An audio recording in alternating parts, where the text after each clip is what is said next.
Welcome to The Origin of the Pyramid.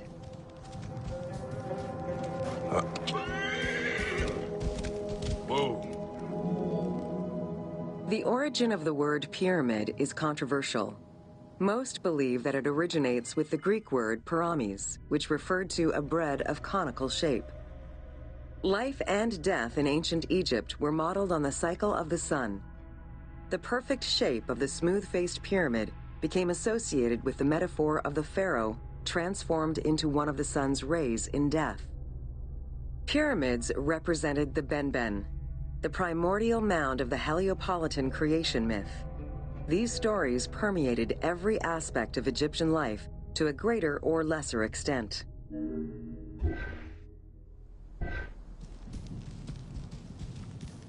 Yeah. Whoa. During the pre-dynastic period, the development of funerary practices was different depending on whether one was located in Lower Egypt or Upper Egypt. Well before the pyramid, there was the burial pits.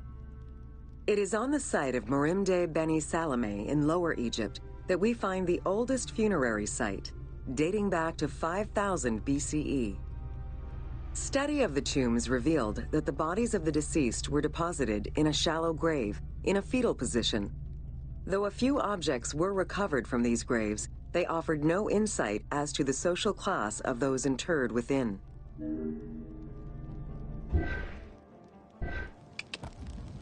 Yeah.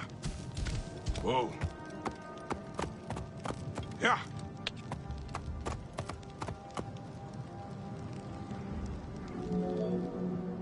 In Upper Egypt, pre-dynastic practices are easier to study, but reveal more complex funerary rites. They are divided into two cultural phases, Badarian and Nagada. The Badarian phase ranged from 4400 BCE to 3800 BCE. Small necropolises were discovered on the outskirts of villages, revealing the emergence of a funerary cult. The bodies of the deceased were lowered into an oval grave and covered with goat or gazelle skins. Items needed in everyday life were added alongside the body.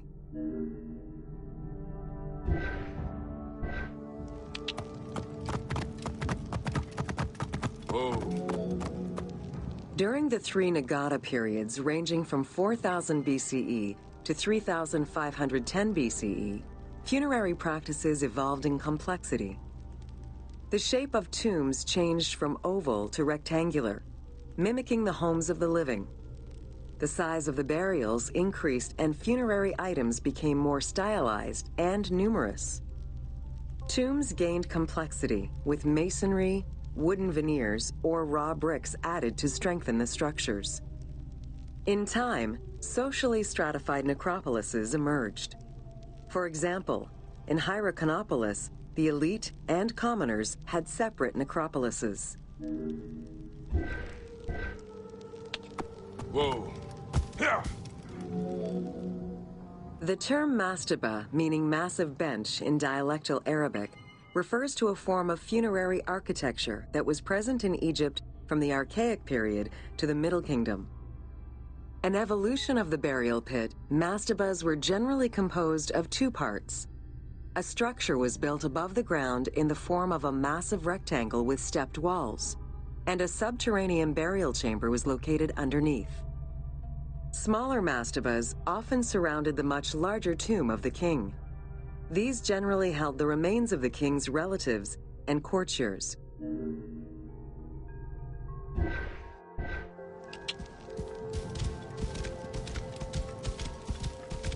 Whoa.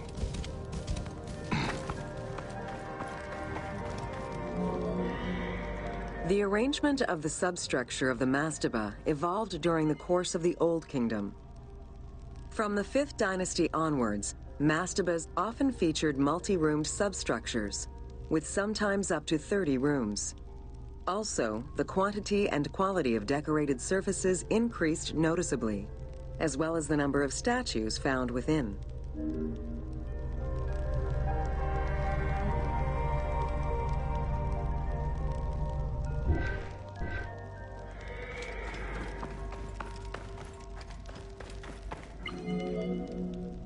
The 6th dynasty would see art used to its utmost. The entire surface of a mastaba would be covered in scenes of daily life, illustrating the prosperity of those lucky enough to comfortably spend eternity near the pyramid of a pharaoh. The best example of this type of mastaba is the tomb of Mereruka in Saqqara.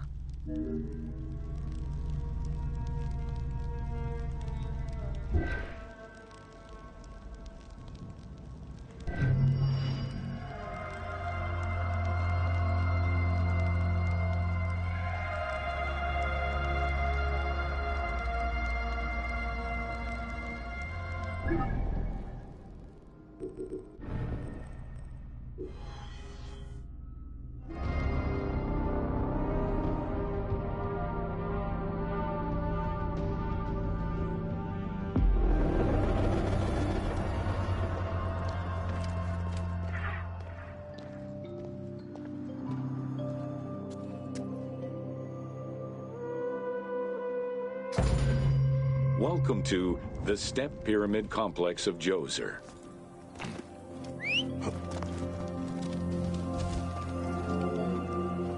The Step Pyramid is at the center of an enclosed complex, comprised of temples, models of palaces, and artificial constructions, all built for the afterlife of Pharaoh Djoser.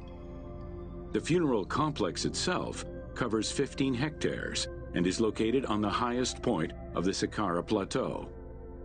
It's clear from the elaborate detail and scale of the complex that this was a technological marvel of its time. The only fragment of information regarding the design plans of the complex was discovered on a section of stone containing an architectural sketch of a vault.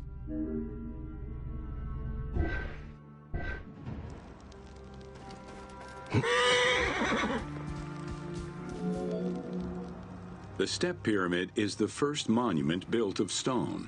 Standing at 60 meters high, it was the tallest of its time. Built 4,700 years ago, it was originally intended as a mastaba, which was a flat-roofed rectangular tomb. Its famous architect, Imhotep, may have felt this was too humble for the great Pharaoh Djoser and began to add the steps.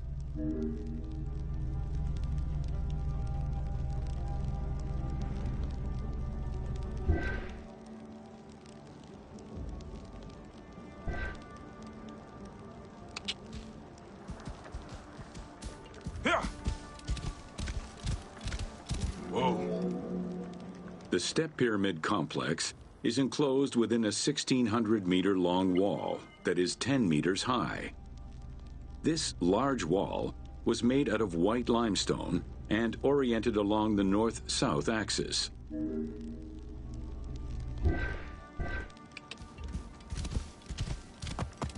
Whoa. While there are 14 doors, only its eastern door was intended to accommodate the living. The remaining false doors were built as portals for the king's ka to pass through. Along with false doorways, the walls were designed with bastions and steeples resembling a defensive wall. The positioning of these design elements suggest that they were related to the Hebsed festival.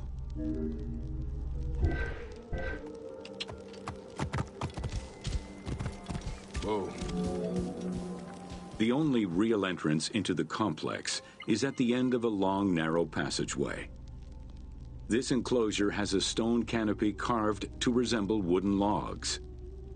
At the end of the passage is a large opening. Meant to resemble a doorway, it has carved doors and hinges that are permanently open and immovable.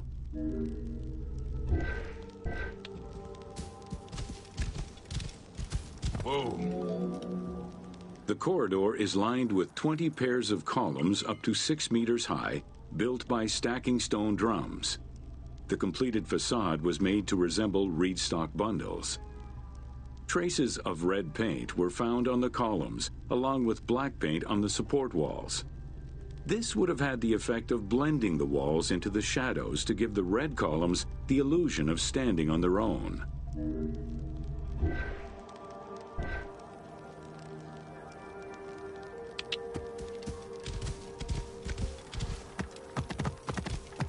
Whoa.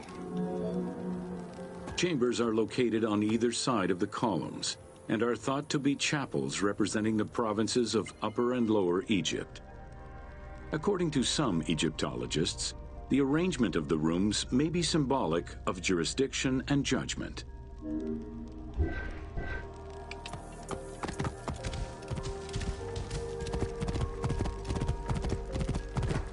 Whoa.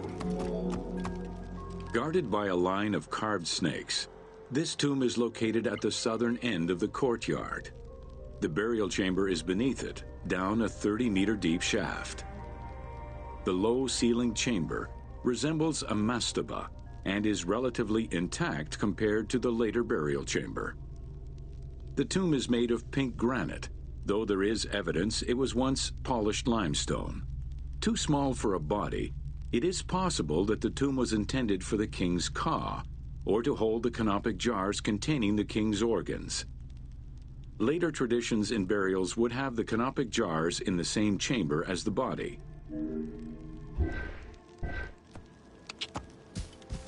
Whoa.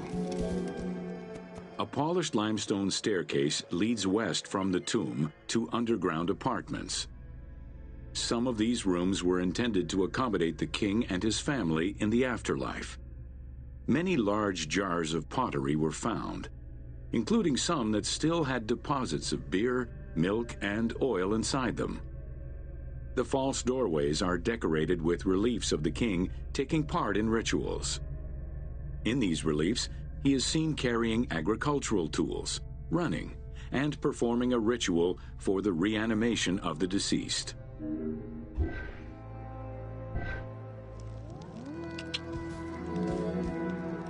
The architect Imhotep chose stone as a building material in order for the complex to last. Following the completion of the initial mastaba, Imhotep devised a burial of more ambitious dimensions. He set about stacking mastabas on top of each other. Evidence shows that the pyramid was enlarged twice by additional cuts into the steps, eventually reaching 62 meters in height and 121 meters by 109 meters at its base.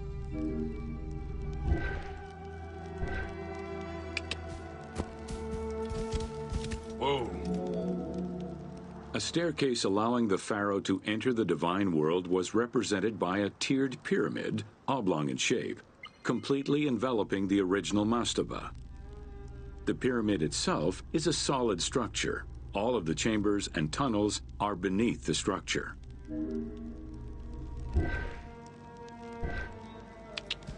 Whoa. Pharaoh Djoser the Sacred was the founder of the Third Dynasty. He ruled for 19 years. During his reign, he was known as Horus Negereket, divine of the body. He was given the name Djoser several centuries after his death as a sign of respect, and he is regarded as one of the greatest pharaohs of Egypt. An apocrypha was drafted in his name during the Ptolemaic period, 2,500 years after his death.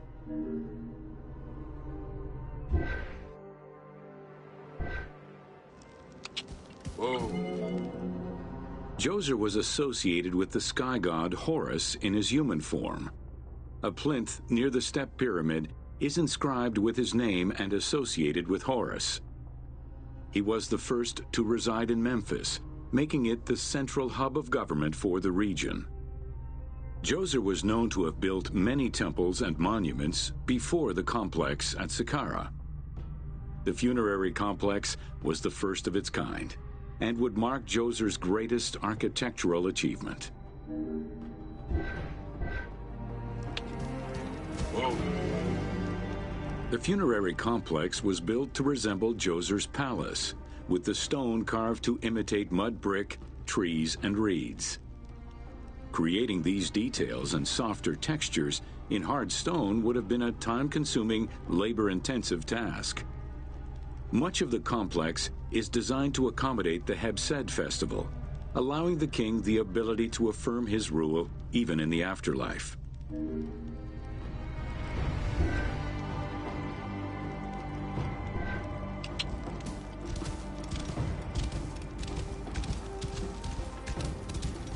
Whoa.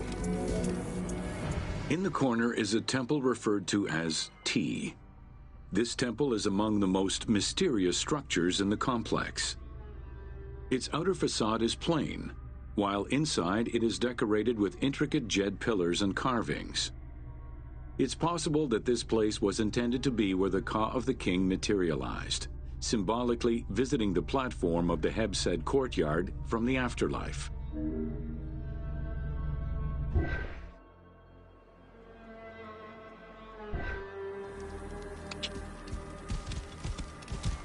Whoa. The Hebsed festival enabled the pharaoh to maintain universal order and renew godly powers.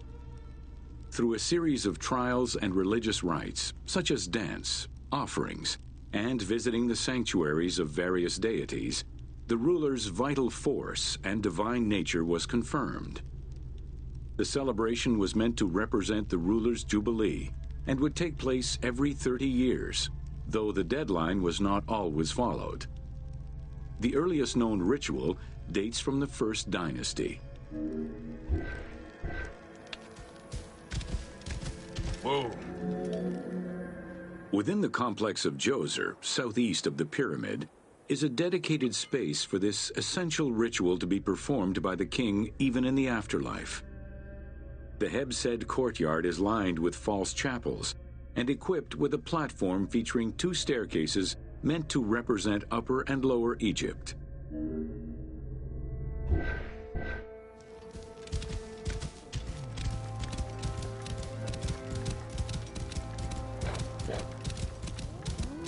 Whoa.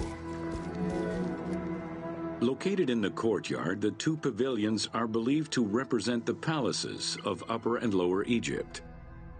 Rectangular in shape, the 2 replica structures face one another. Their facade is similar to the chapels of the Hebsed ceremony, with column crowns carved to look like falling leaves. Because Queen Hetep-Hernepti and Princess Inetkas's names were discovered on a stela near the pavilions, it is thought that these funerary chapels were intended for them.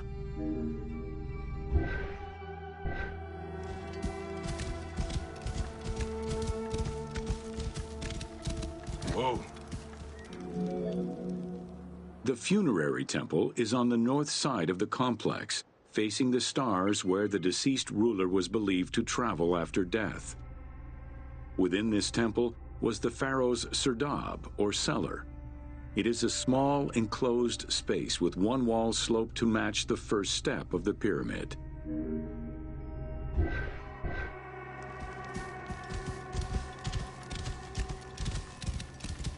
Whoa. The north wall has 2 observation holes. A statue of Djoser is seated on the throne, wearing a mantle and a tripartite wig with a crown known as a Nemes.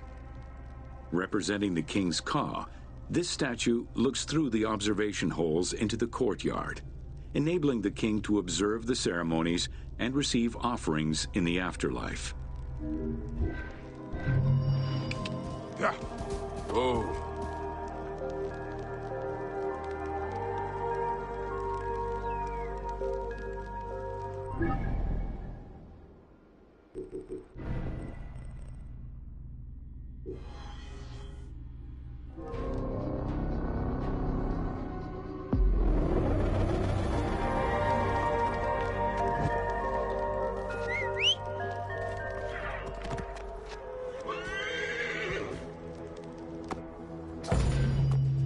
Welcome to Inside Djoser's Step Pyramid.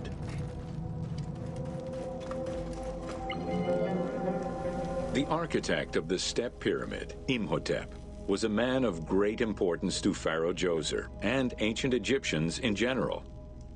The base of a statue of Djoser, discovered in 1926, celebrates Imhotep as a carpenter, sculptor, stonemaker, and chief of the seers. Little is known of Imhotep's day-to-day life. While he is credited for writing medical texts, it is for his role of architect that he is most famously known.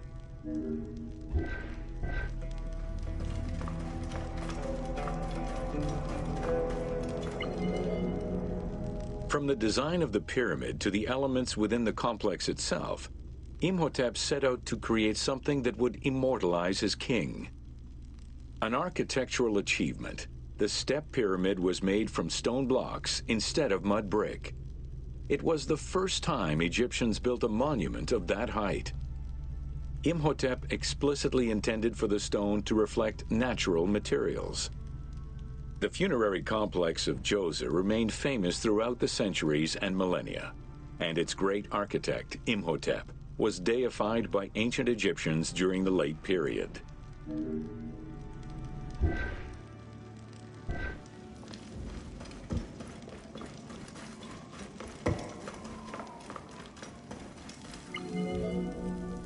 In addition to the central subterranean palace built for Djoser, 11 wells were dug. Each went to a depth of 33 meters and connected with a horizontal gallery extending for about 20 meters. The first 5 galleries were intended for members of the royal family.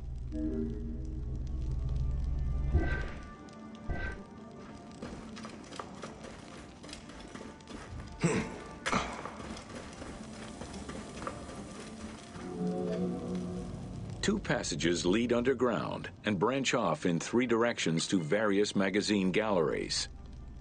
This vast underground space accommodated sections for storage and ceremonial offerings.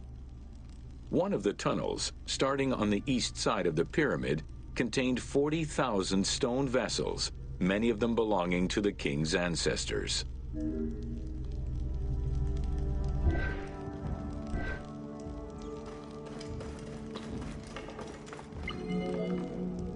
The burial chamber of Djoser is located at the bottom of a 28-meter deep central shaft.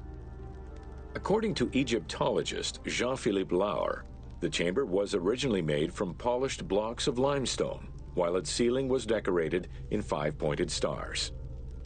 At some point, however, the limestone blocks were replaced entirely by pink granite blocks, leaving behind only fragments of limestone blocks decorated with stars.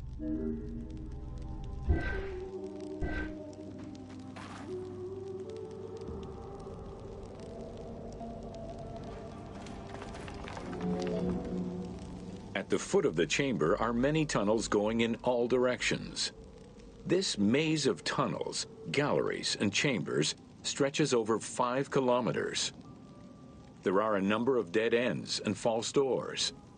They may have been intended for the afterlife, rather than to fool thieves.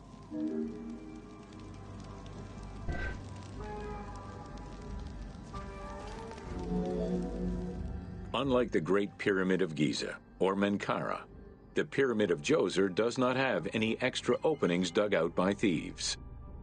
There was no need for them. Because of the easy access into the tunnels and along the corridors, thieves had little trouble clearing out the temples once inside. It is unknown when the mummy of Djoser was stolen. All that remained was a left foot, found by French Egyptologist Jean-Philippe Lauer in 1934. This architect, who devoted his whole life to meticulously exploring the complex, believed it belonged to Djoser.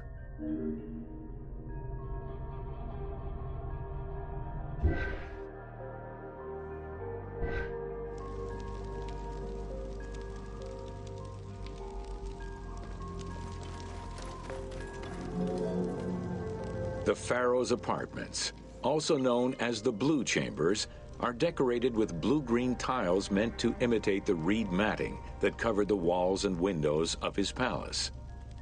The stone is carefully curved and painted to look like the rolled mats of open doorways and curtains.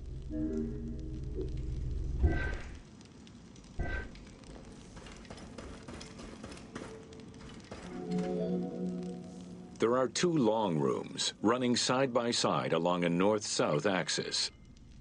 The south room has false doors separated by stone panels, while the north room is a corridor which allows access to side chambers. Nearby chambers originally housed the pharaoh's treasures.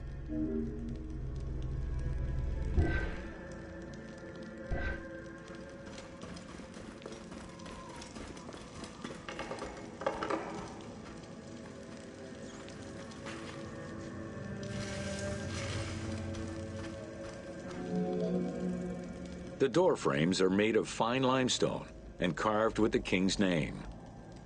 As in the south tomb, reliefs are carved into the doorways.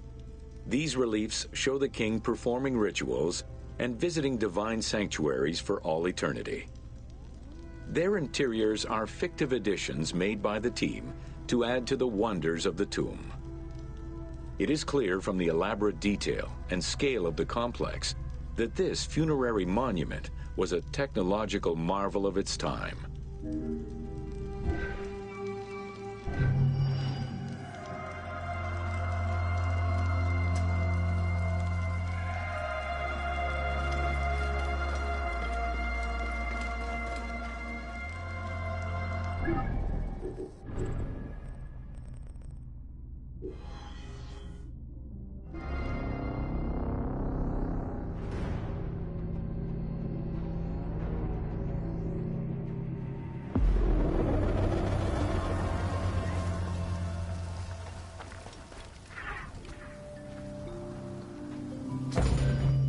Welcome to Sneferu's first pyramid.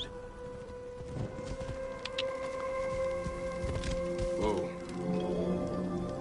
With the long reign of Sneferu, the first king of the fourth dynasty, the most brilliant and creative period began for the construction of funerary monuments in Egypt.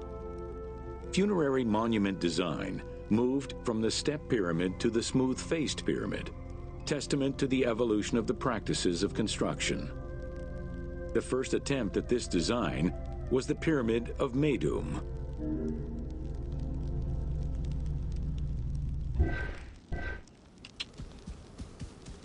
Yeah.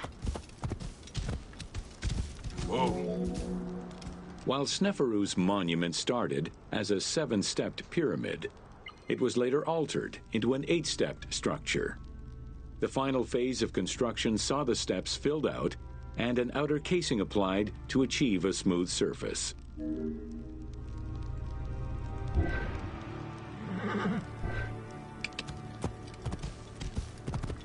Whoa.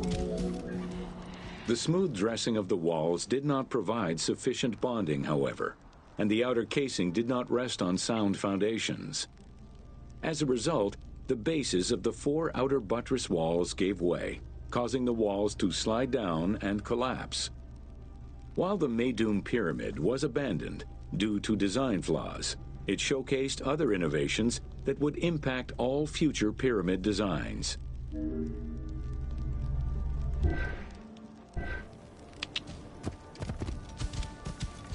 Whoa. As well as the smooth sides, it was the first time a ceremonial pavement was built, leading from the valley to the temple of the pyramid. Another innovation was that of the funerary chamber, which was no longer at the bottom of a well, but rather above ground level. This change signaled the beginning of the 3-bedroom system.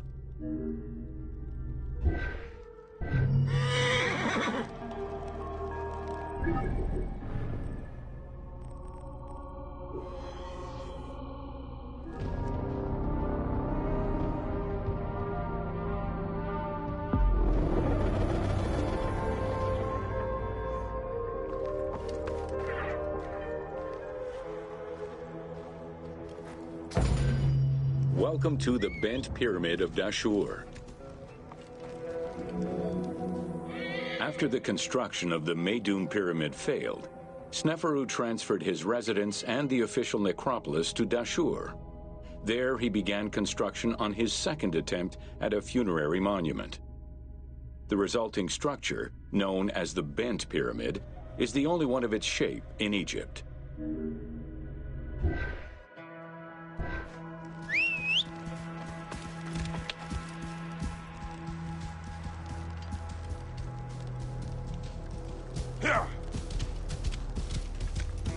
Whoa. Though the pyramid also proved unstable and was abandoned, it marked a technical and architectural breakthrough. Heralding an important design transition, the Bent Pyramid displays a shift from the step pyramid to a functional smooth-sided pyramid.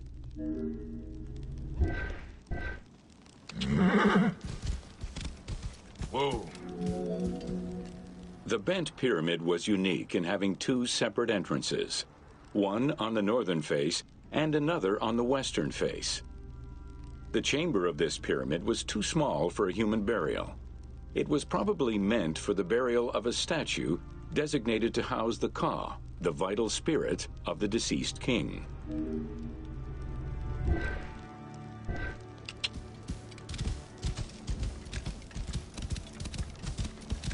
Whoa. With the Bent Pyramid, architects successfully experimented with a completely new idea: to build the pyramid with a core of huge stones settled on a progressive horizontal design. This way, each construction phase could be completed in a single stage, allowing the architect complete control over every design element. Unfortunately, these precautions did not prevent sagging or cracks in the interior rooms of the pyramid.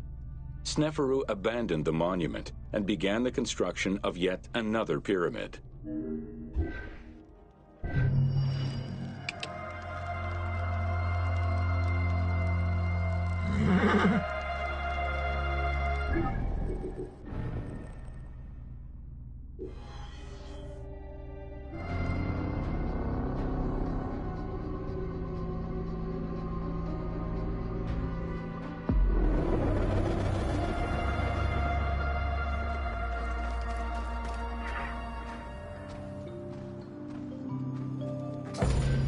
Welcome to the Red Pyramid of Dashur.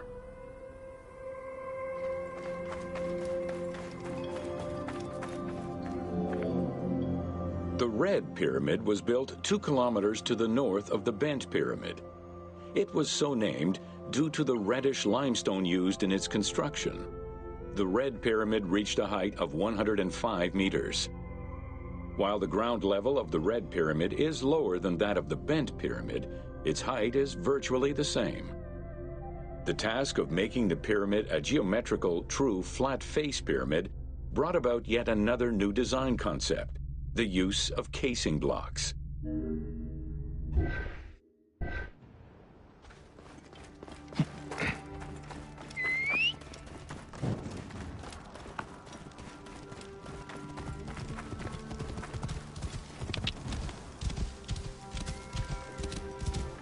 Whoa.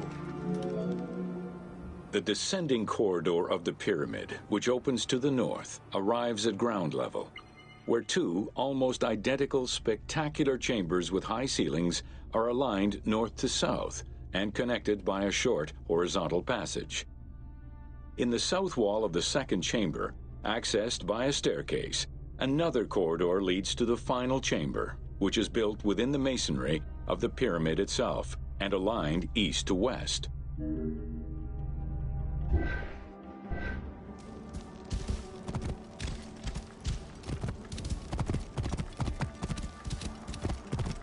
Whoa.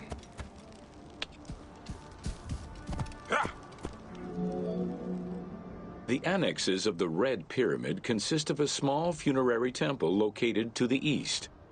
A causeway presumably ran due east from the temple, but it has yet to be excavated.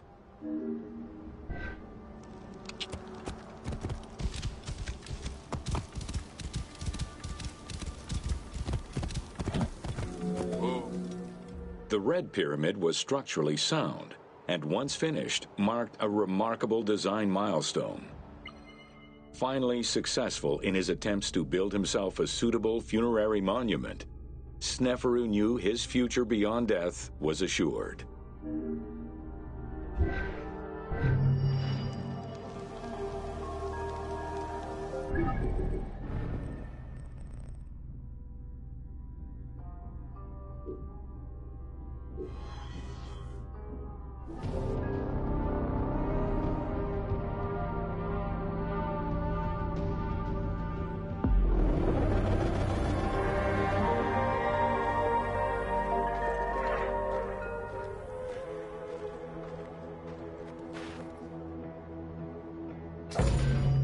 Welcome to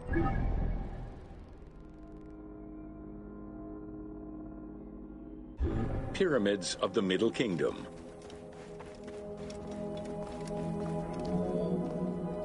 During the Middle Kingdom era, the powerful rulers of the 12th dynasty resumed the tradition of elaborate pyramidal tombs.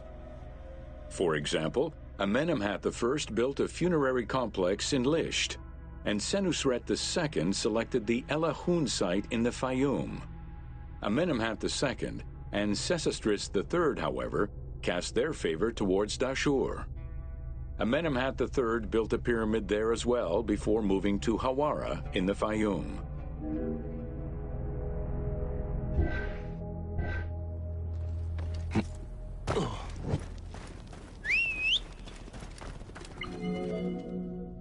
The plundering of tombs in troubled times prompted the architects of the Middle Kingdom to devise increasingly complicated means of security during construction. As such, while the architectural plans of the Hawara pyramid were simpler than the one at Dashur, the means used to protect it from looters were much more elaborate. Beyond the use of blind passages and concealed trapdoors, the architects relied on a system of stone slabs, which were slid into place at the end of construction. These massive stone slabs were meant to permanently block the passageways leading to the funerary chambers.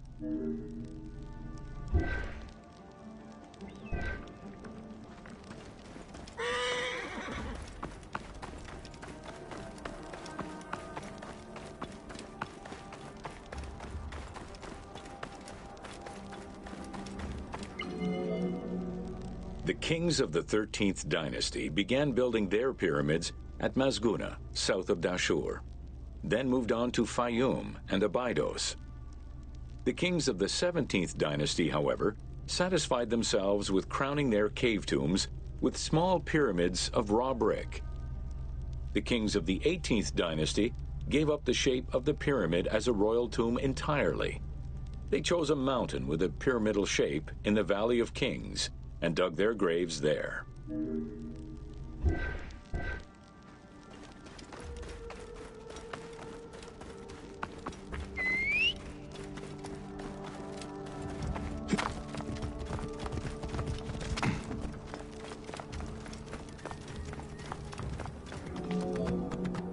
It was not until the Nubian pharaohs of the 25th dynasty that kings were once again buried under pyramidal tombs. In fact, today, the area of ancient Nubia, modern Sudan, contains a record number of 220 known pyramids to Egypt's 138. Despite their slow decline in use and quality, pyramids continued to fascinate all and sundry up to the Roman era. They remain to this day a symbol of the religious dedication of the pharaohs and the grandeur of ancient Egypt.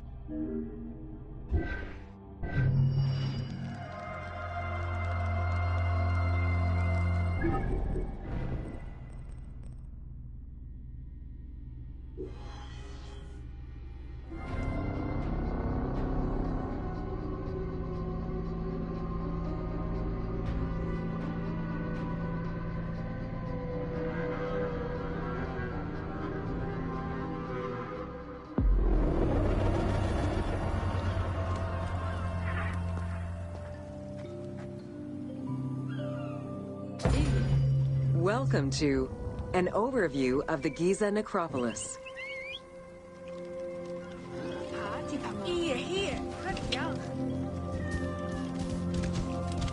Whoa. The Giza Plateau is located on the west bank of the Nile and was considered by ancient Egyptians as the domain of the dead. The pyramidal complexes found there were built over the span of 3 generations, during the reign of Khufu, Khafre, and Menkaure.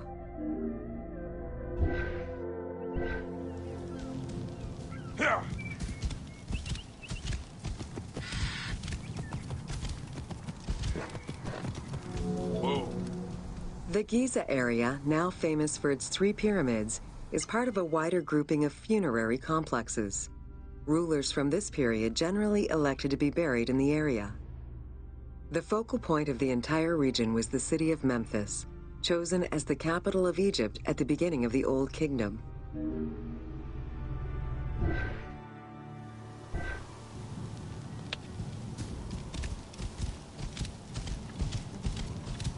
Whoa. The placement of the Giza monuments, and particularly that of the pyramids, followed a practical yet strict alignment.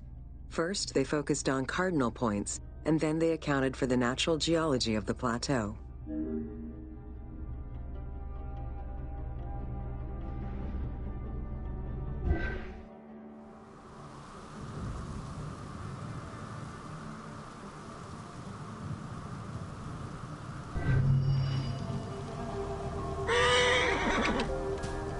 Whoa. Ah!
Welcome to The Riddles of the Sphinx.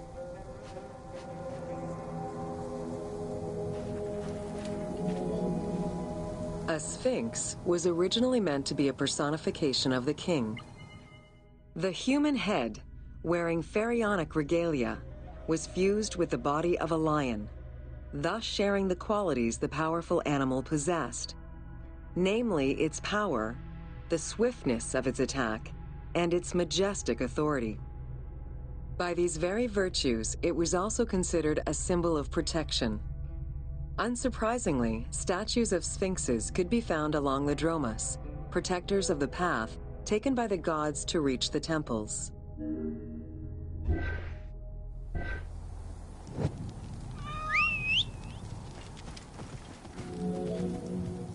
Over the centuries, enthusiasts and historians alike have wondered, who built the Sphinx? For what purpose? And who does it represent? These questions remain unanswered. Several theories do exist, however, some more credible than others. One theory supposes that Jedefre chose to pay homage to his father Khufu by building the Great Sphinx of Giza. The stone temple on the eastern face of the Sphinx would have been added later on by his brother and successor, Khafre, in order to strengthen the divine worship of their father. It would be the first Egyptian temple oriented with the sun.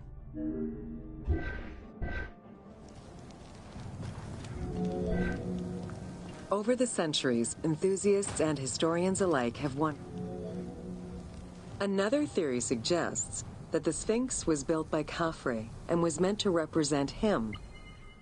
The arguments to support this hypothesis are based on the fact that the limestone beds used for the main work of the Temple of the Sphinx are geographically and architecturally similar to the Valley Temple of Khafre.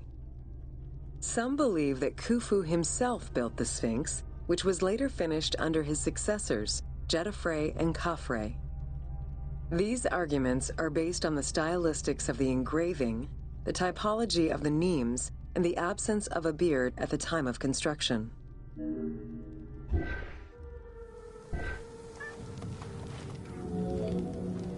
While ancient Egypt as a whole leaves a rather monochrome vision of its monuments and statuary, it is vital to understand that in ancient times, absolutely everything was painted.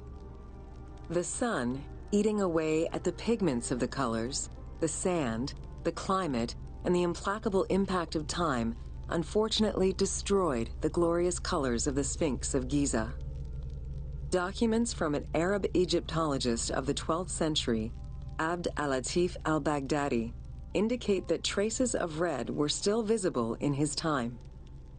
Today, however, the only color that remains are traces of red close to the ears of the Sphinx, as well as hints of blue and yellow on the nemes, traditional colors for that type of headdress.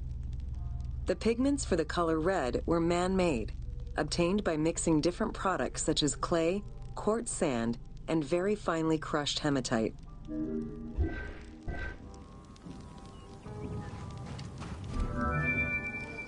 Red had a strong symbolism in ancient Egypt. It was both the color of life and the color of death. It could represent the sands of the desert or the brilliance of the sun. Red was also associated with the god Seth, vengeful and destructive. The Egyptian word for red, Deshur, is also the word which was used to signify the desert, or the royal crown of Lower Egypt. In art, red was also the color used to paint the bodies of men, while yellow was used for women. It is possible that there were also color restoration efforts during the Saite period about 600 years before Cleopatra's rule, as indicated by notes on the inventory stele, discovered in 1858 by Auguste Mariette. It is because of this that the team made the decision to display it with its full range of colors, even though the Sphinx's colors would have likely faded by Cleopatra's time.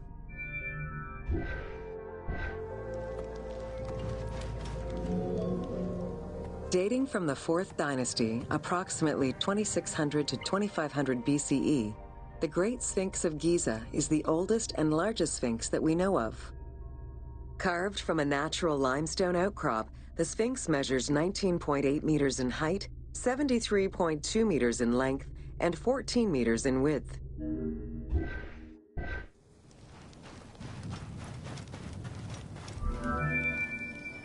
In order to bring polish to the imposing monument, several blocks of limestone were added after the initial construction phase. Since then, there have been numerous attempts at preservation. The polish present in the game integrates some aspects of modern restoration attempts. The team made this choice to present a more iconic version of the Sphinx of Giza to the player.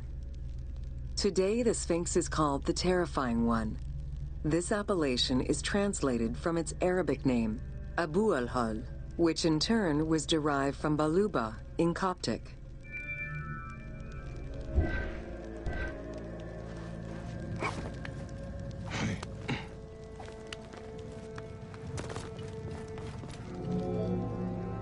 The Sphinx as a whole was carved in situ from a natural stone promontory. Its head was built in a limestone peak of the Mukutam Plate, and the body was sculpted in the underlying rock layer where it is located. The degradation of the Sphinx is due in particular to wind erosion and the different quality of limestone used in its construction. The level of sodium contained in the groundwater which abuts the stone is also a contributing factor.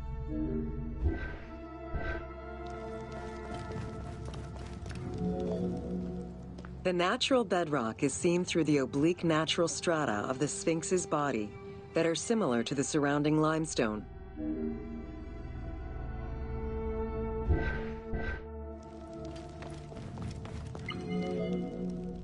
Since antiquity, people have always believed there was a hidden tomb deep within the Sphinx. It is thought that attempts to plunder the Sphinx began as far back as the First Intermediate Period. Since then, numerous attempts to pierce the Sphinx's secrets have been carried out, leaving indelible scars upon the monument.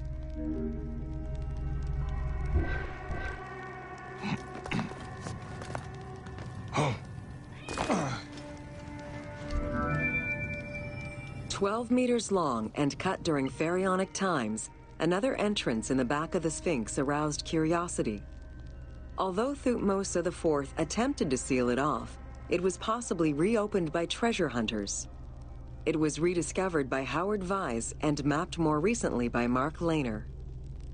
This entrance at the back of the Sphinx leads to different cavities of a few meters each, in directions going inside the statue's body and under the surface. The team has used this opportunity to extrapolate a little more.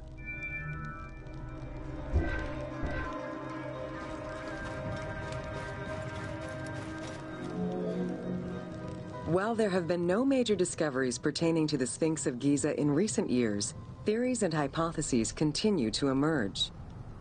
Without validation provided by archaeological sources, however, they remain unsubstantiated.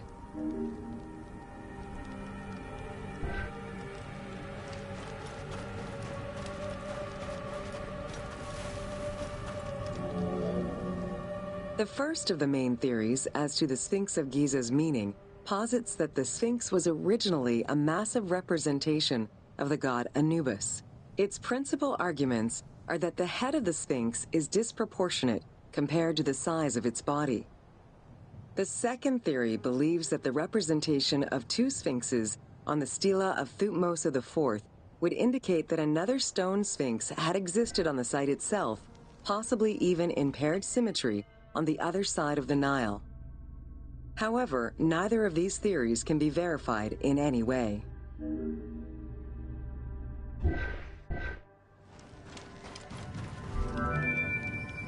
Several scientific projects using new technologies have been put in place in the past decades. The most important was led by Mark Lehner and his team, who specialize in the study and survey of the Giza Plateau, including the Sphinx site. The mapping made it possible to see the materials used to construct the Sphinx, analyze the different layers of erosion, and figure out the most fragile areas to protect. After a few attempts at giving the Sphinx artistic proportions, the team instead decided to use photogrammetry mapping to faithfully reproduce the proportions of the Sphinx.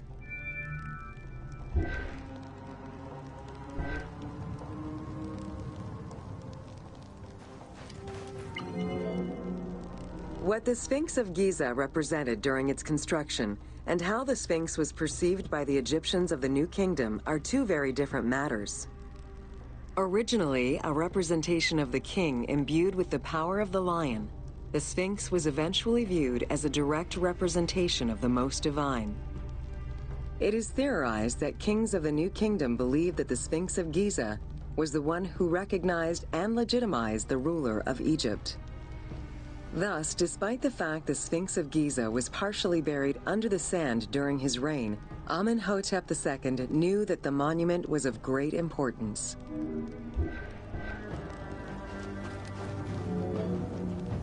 Amenhotep II built a second temple dedicated for the Sphinx as Horamakhet to pay homage to Khufu and Khafre, his predecessors. It became a common habit for this dynasty to spend time with their royal courts at the Sphinx. Its sanctuary became known as Setepet, the Chosen.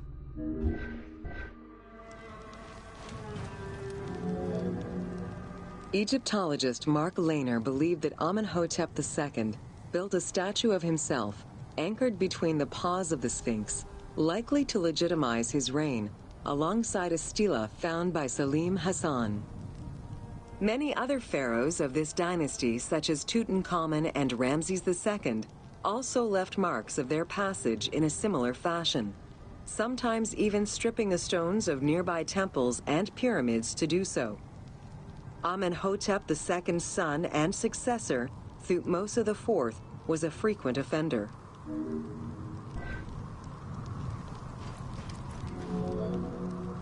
While sleeping between the Sphinx's paws, the future Thutmose IV saw in a dream the god Horamakhet proclaiming his coming accession on the throne of the two lands.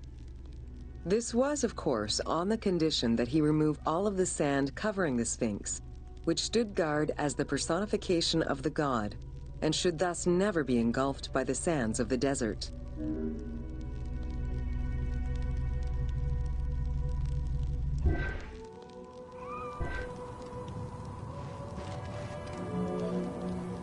The 15-ton dream stela built by Thutmose IV to commemorate his dream was discovered by an Italian Egyptologist, Giovanni Battista Caviglia, in 1818, when he undertook the task of freeing the Sphinx from the sand, which had yet again covered it.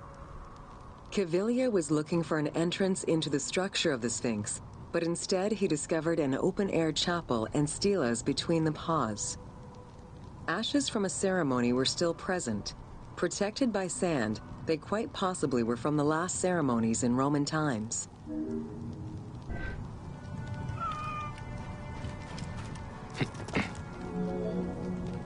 That same year, Caviglia discovered fragments of the Sphinx's beard that had probably been added during the New Kingdom.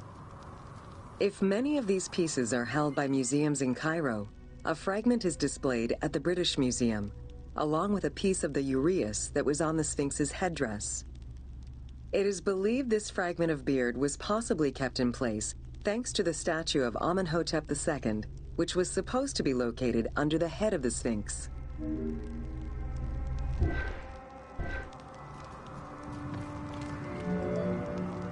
A popular cultural legend purports that the nose of the Sphinx of Giza was lost during the time of Napoleon Bonaparte to the cannon fire of French soldiers in training. However, engravings from before the time of that campaign already depicted the Sphinx without a nose, indicating that it had been removed before the French campaign.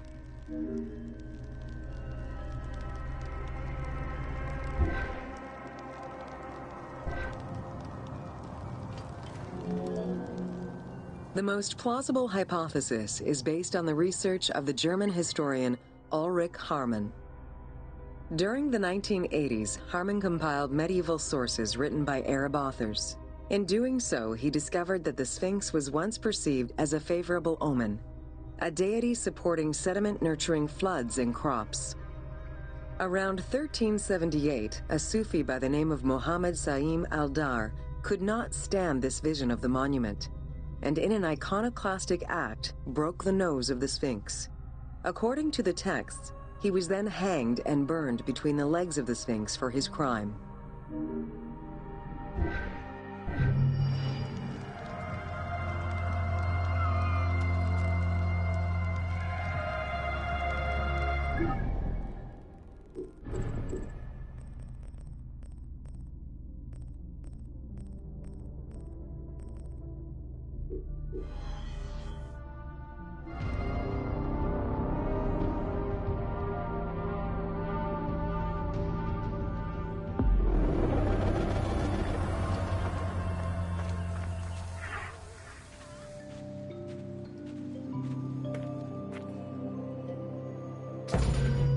welcome to Khufu's funerary complex.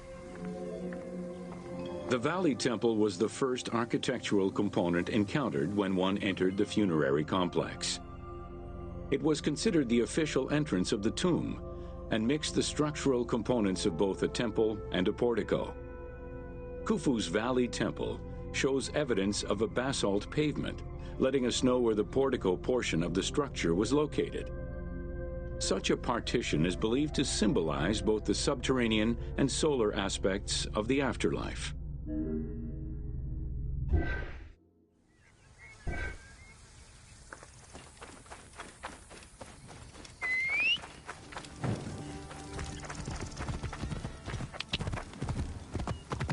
Whoa. Khufu's causeway ran from the floodplain up to the plateau, linking together the Valley Temple and the Mortuary Temple. A traditional causeway presented itself as a paved path, enclosed by walls and often roofed.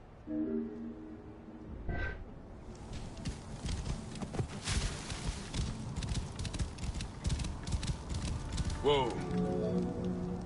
Fragments discovered by archaeologists indicate that the walls in Khufu's causeway, one of the longest known to us, were decorated with carvings and possibly paint.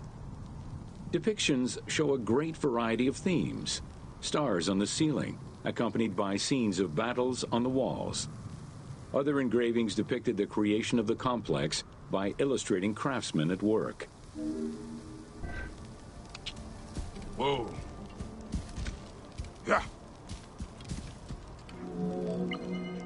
Fragments discovered by archaeologists indicate that the walls in Khufu's causeway, one of the longest known to us, were decorated with carving. The most impressive private cemeteries of Giza are located east and west of Khufu's pyramid. The eastern cemetery was reserved for members of the royal family, while the western cemetery was mostly set aside for various court dignitaries.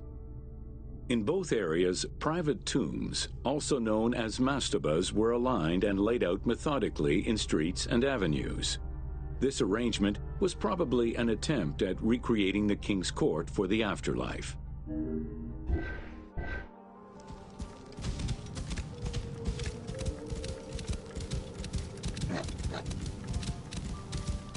Whoa.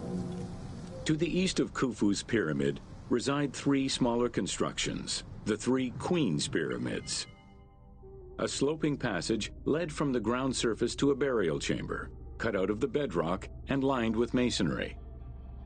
If it seems quite certain that these monuments were intended for Queen's burials, the identity of the original occupants is hard to assess.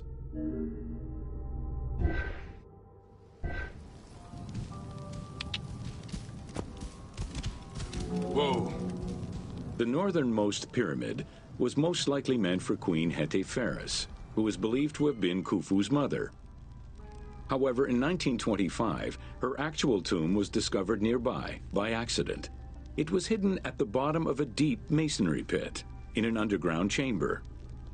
Within the concealed chamber, Egyptologists discovered the most complete royal funerary equipment dating from the Old Kingdom, though her body was missing.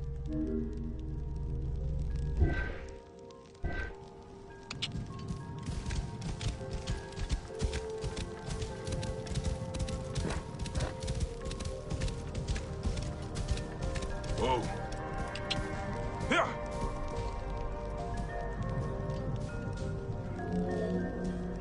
Within the vicinity of Khufu's pyramid, Egyptologists have uncovered 7 boat pits. The exact function of such boat-shaped pits remains unconfirmed, though one can easily conjecture that it was symbolic in nature.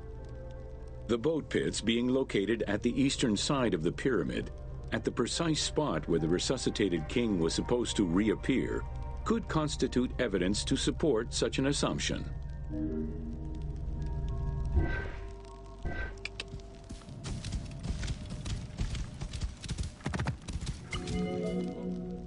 The 2 southern boat pits, each covered by a roof of huge limestone slabs, were discovered in 1954 by Kamal al-Malak, an Egyptian Egyptologist. Only one of them had been opened, 1,224 boat parts made of cedar wood were retrieved one by one and patiently reassembled by the master restorer Ahmed Youssef. This process took 28 years. Youssef worked by following lines of mortise and tenon joints and by stitching parts together with vegetable ropes, all in order to keep the design as authentic as possible.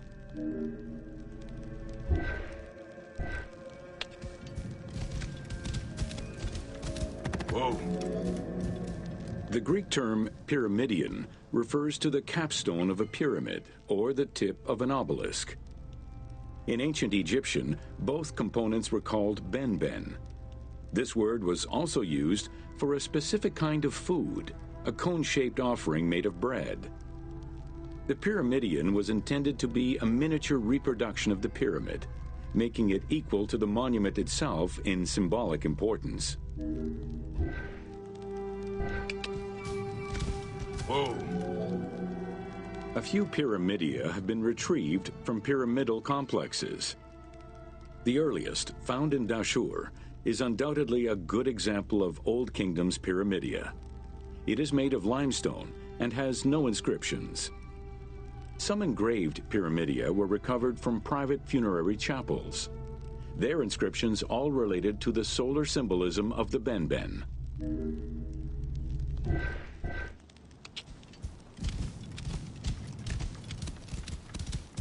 Whoa. The pyramidia of the pyramids of Giza were never recovered. The reconstitution you see in the game is fictive, incorporating a golden pyramidion bearing inscriptions relevant to Khufu.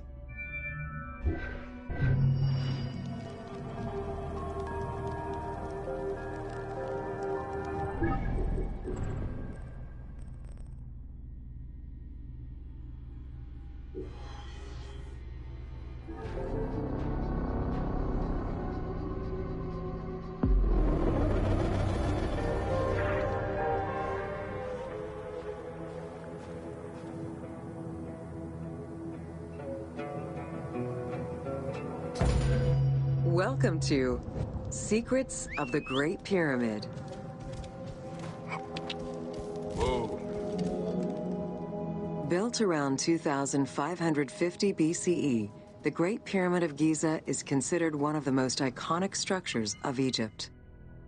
It is the biggest of the pyramids and the only one of the 7 wonders of the ancient world still standing. The numbers associated to the Great Pyramid of Giza are impressive. A workforce of over 20,000 people, 6 million tons of stone, and 20 years of construction. It was a massive undertaking for a pharaoh's tomb.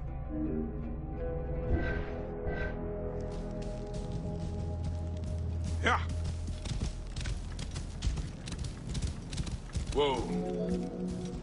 The construction of the Great Pyramid was also a display of power and opulence on the part of Khufu. It is part of the pharaoh's vast funerary complex, which also includes 2 temples, 3 satellite pyramids, a causeway, and a builder's necropolis.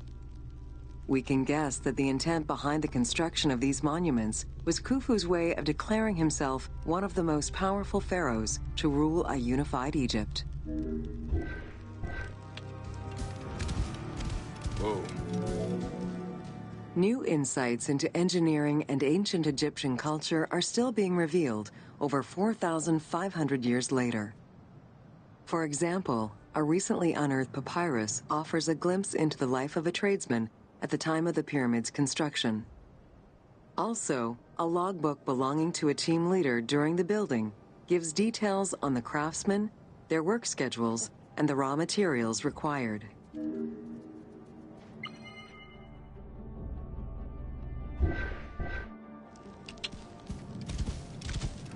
Whoa. It is interesting to note that by Cleopatra's time, the pyramid's celestial purpose, its construction, and the function of its mysterious inner chambers was already unclear. Today, it is only through dedicated research that we have begun to grasp some of the Great Pyramid's mysteries. Whoa. The Egyptians had polished their design for centuries by the time work on the Great Pyramid began. Intended as a tomb for Khufu, the Great Pyramid's structural design has been considered to be nearly perfect by engineers and historians ever since.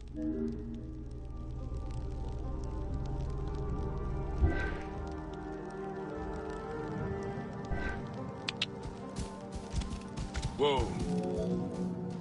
Precisely oriented north-south to the 4 cardinal points of a compass, the length of each side of the Great Pyramid at its base was 230 meters, and its original height was 147 meters.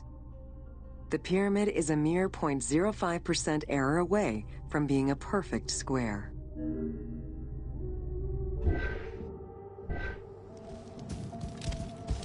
Whoa. In order to achieve the shape of a true pyramid, the design required many considerations in the planning phases as well as precision during execution. It was especially critical that they control the angle of inclination on all sides at every stage of construction.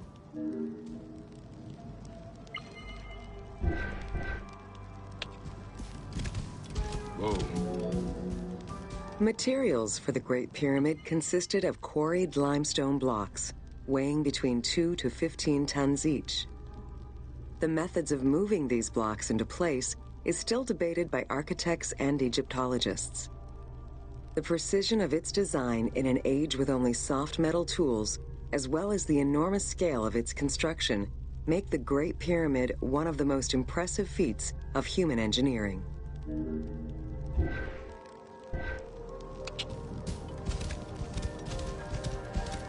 Whoa. It's estimated that it took between 600,000 and 2 million blocks of stone to build the Great Pyramid. Experts calculate it would have required men to move 12 blocks every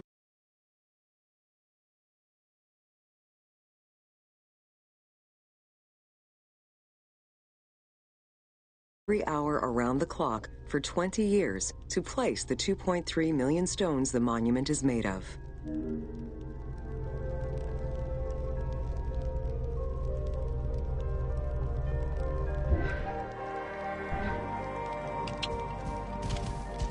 Whoa.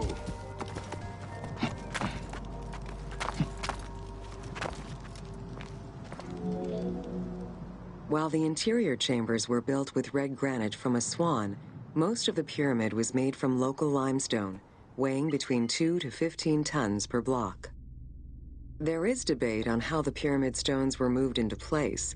Recent research is exploring the idea that it was built around a large interior ramp.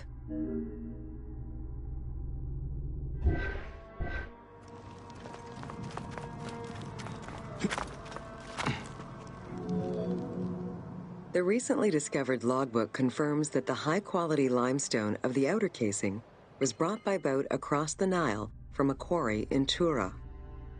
Once complete, the smooth white polished stone of the Great Pyramid would have reflected the sunlight like a beacon, earning it the name the Horizon of Khufu.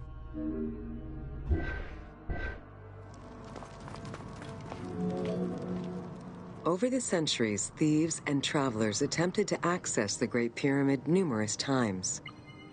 Ancient writings describe details of its interior, proof that some made their way within, though who gained entrance first and when is unknown.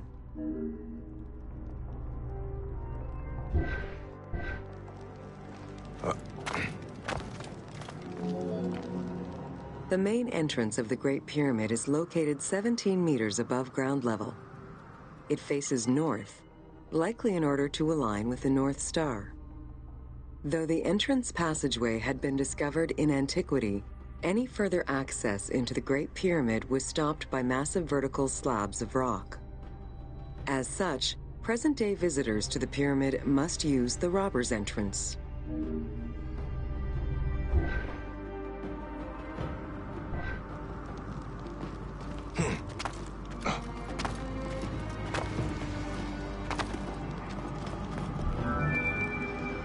The robber's entrance is reported to have been opened in the 9th century by Caliph al-Mamun.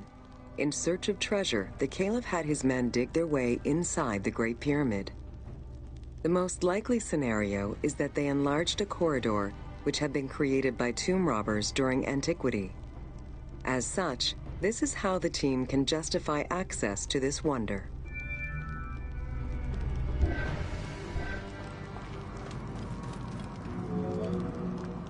Attempts to gain entry to the Great Pyramid and uncover its potential secrets continued throughout the centuries. In the 19th century, the belief that another entry existed at the south side resulted in a hole being blasted into the pyramid's side, with no results for the damage that was done. While the search is still ongoing today to uncover more hidden rooms and passageways, conservation is the primary concern of all such efforts.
Welcome to the Great Pyramid.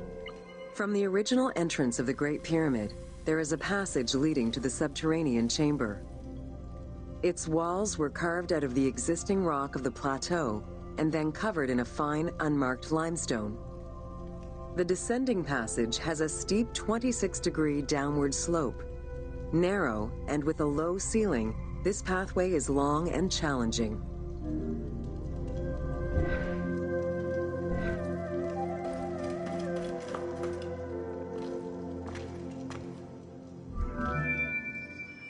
While the original passage was 145 meters long, the team reduced its length and made it both wider and higher. The main focus of the work in reproducing the location was centered upon preserving the unique claustrophobic environment of the Great Pyramid, while still allowing for a smooth game navigation.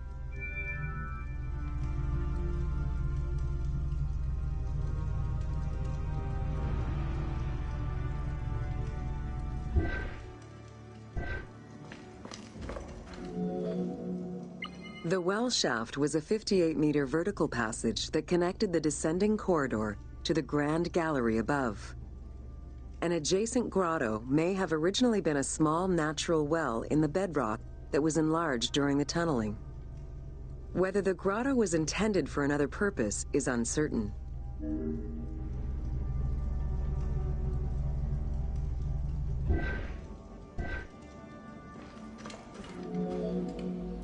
There is much speculation over the purpose of the well shaft. One theory is that the channel was cut or enlarged to supply air to workers in the descending passage. Another is that it was meant to provide an exit route once the work was done in the heart of the pyramid. Without the well shaft, workers would have been trapped inside forever when the grand gallery was sealed. The opening at the bottom of the well shaft was most likely sealed by exiting workers to camouflage the passageway.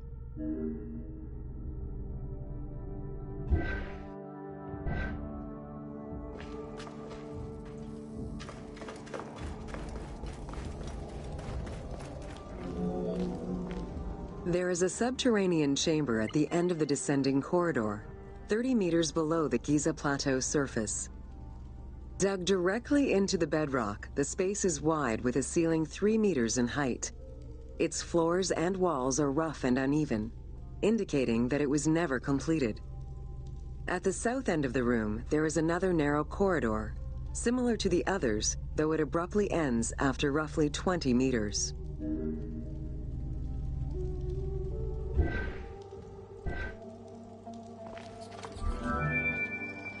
The chamber also contains an 11-meter pit near the east side. It's unclear what this may have been used for. In the game, this well leads to a fictive underground complex containing key game-related mysteries.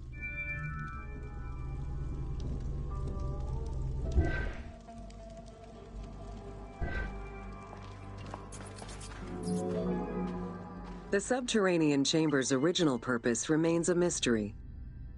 One popular theory is that it was originally meant to be Khufu's burial chamber, but the pharaoh changed his mind, preferring to be buried higher up in the pyramid, which would explain the chamber's unfinished state.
Welcome to the Great Pyramid of Giza, Upper Chambers.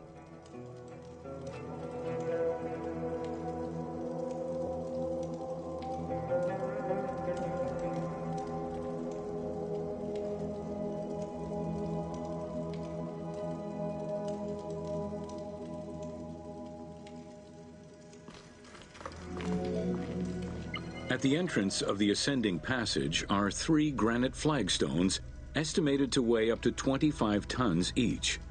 They were used to protect the Great Pyramid from thieves. Undaunted by the granite blocks, the thieves simply dug into the softer limestone around them, thus creating the robber's entrance.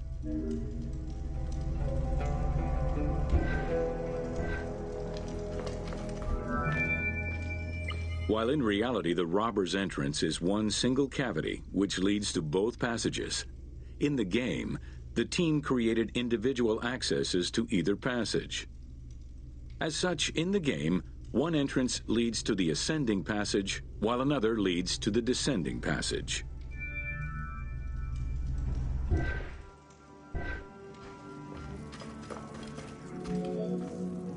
The ascending passageway of the Great Pyramid provides a direct path into the Grand Gallery and is accessed 30 meters from the entrance along the descending corridor. Both corridors have similar dimensions and are designed with the same 26-degree incline.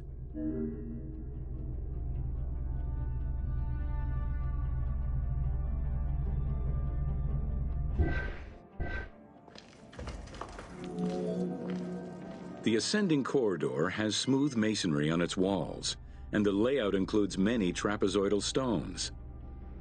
Both the floor and ceiling of the passageway indicate that the passage was enlarged, possibly during or after the funeral, to allow workers room to move granite blocks meant to plug the corridor.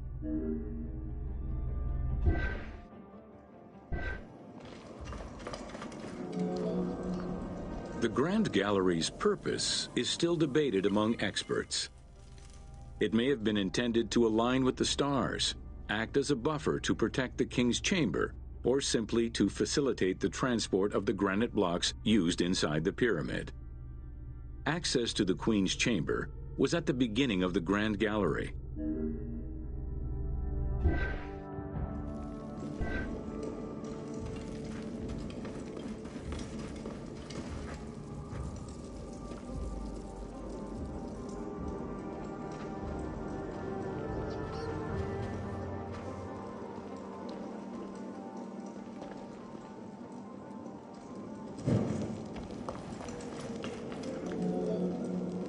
Though this room is referred to as the Queen's Chamber, it is believed that there was no queen buried here.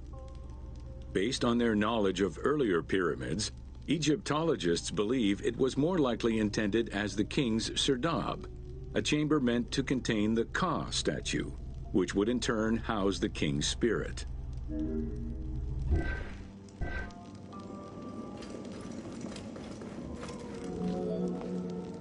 Situated exactly within the pyramid's center, on the east-west axis of the pyramid, the chamber has a vaulted ceiling and measures 5.7 by 5.2 meters.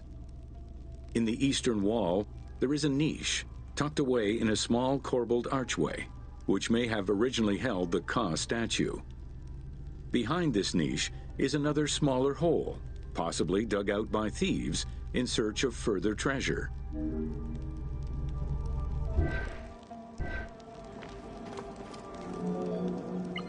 In the 19th century, 2 shafts were found running through the north and south walls. They each run in a horizontal line for 2 meters before sloping upward, and both are closed off with limestone blocks fitted with copper handles. Whether they were intended as ventilation shafts for workers or a celestial connection for the pharaoh's spirit is unconfirmed.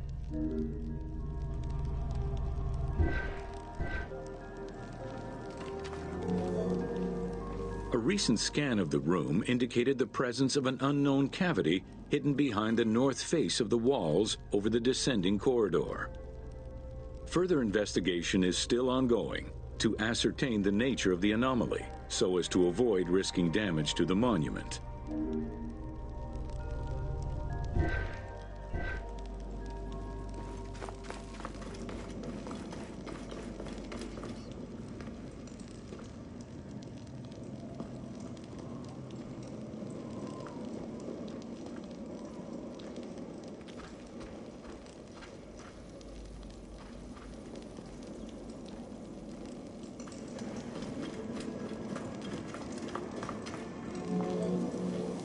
Khufu's architects were possibly influenced by earlier rhomboidal pyramids when designing the gallery.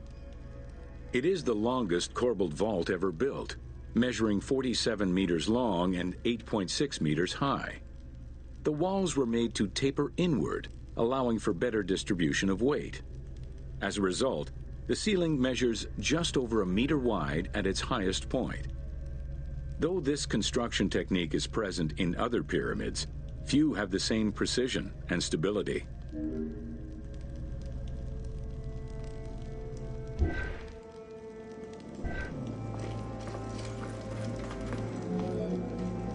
While the space is visually dramatic, the gallery seemed to serve a practical function, though what exactly remains uncertain. Still, the wall design was undoubtedly meant to contribute to the stability of the structure, and its floor may have helped workers move the materials. A channel runs along the middle of the room. A movable floor originally rested in this central recess. The raised benches on either side are equipped with slots that may have been used to help position the granite blocking stones.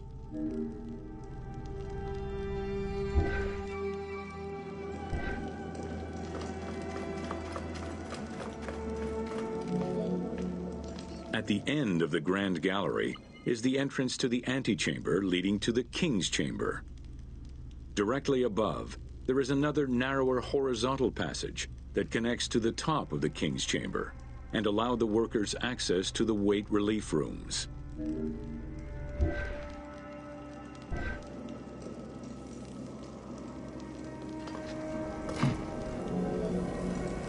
The far end of the Grand Gallery leads to a small antechamber with a portcullis, preventing access to the King's Chamber.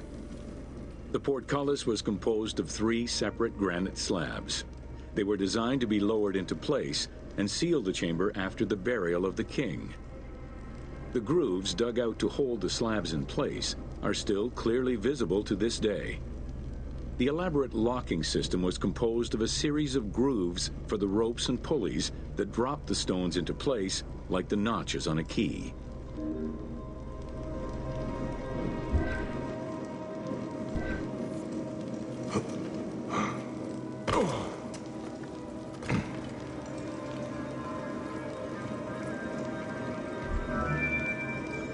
For the purposes of the game, the team elected to remove the portcullis slabs in order to grant the player access to the King's Chamber.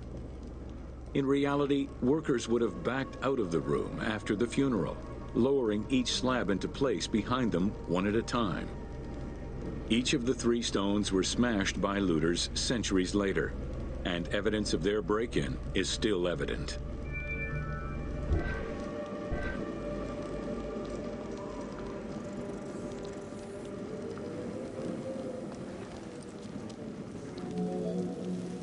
The King's Chamber is built entirely out of red granite.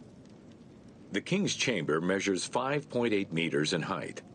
It has an imposing cover of 5 stacked levels above, with granite beams weighing 25 to 40 tons each. The uppermost level is surmounted by a vault of stones, arranged in chevrons to bear the enormous structural load.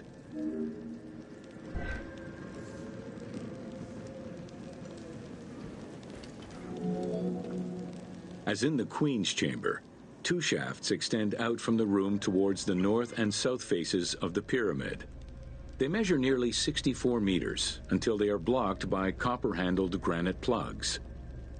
Some experts in the culture of the Old Kingdom believe that the shafts were thought to lead the king's soul to the stars, with the incarnation of the pharaoh as the god Ra, represented by the northern well, and the god Horus by the southern well.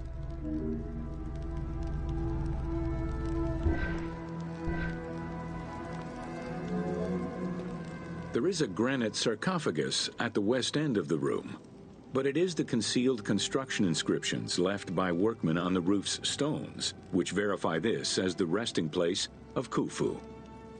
The sarcophagus was recorded as being empty when it was discovered, and its design indicates that there was once a lid in place. It's possible that this sarcophagus is only a cenotaph in memory of the pharaoh, but was never actually meant to receive the body.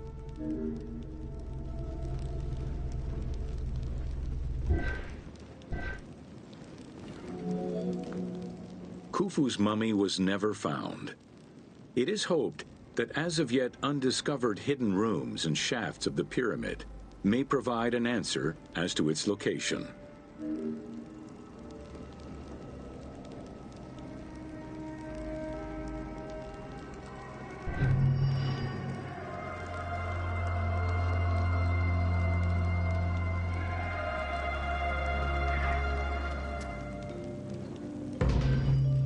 Welcome to Jean-Pierre Houdin's Theories.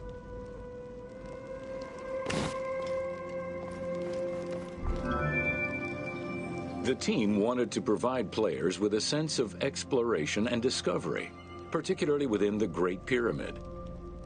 As such, a decision was made that the internal design of the monument in the game would reflect Jean-Pierre Houdin's theories. While the antechambers of the King's Tomb have yet to be discovered, Houdin posits that this is merely due to a unique design, placing the pharaoh's tomb at the center of the pyramid.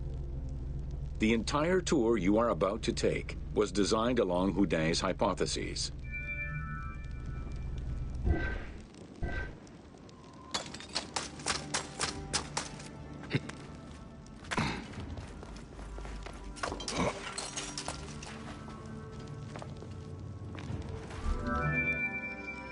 While respecting Houdin's hypothesis as to the general layout of the antechambers, the team wanted the contents to enhance the game experience.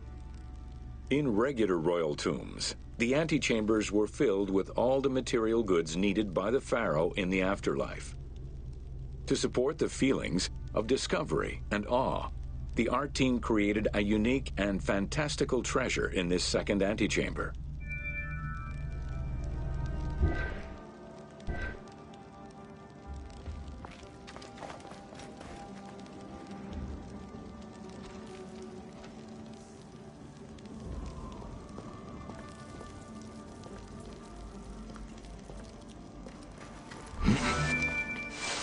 Houdin theorized that the ascending corridor and the Great Gallery were used by the workers to haul hoist the heavy beams above the king's chamber. He called it the service circuit. The corridor you are in now was created by the team following Houdin's theory and is referred to as the noble circuit. It is through this corridor that the wooden sarcophagus containing the pharaoh's mummy would have been transported to its final resting chamber.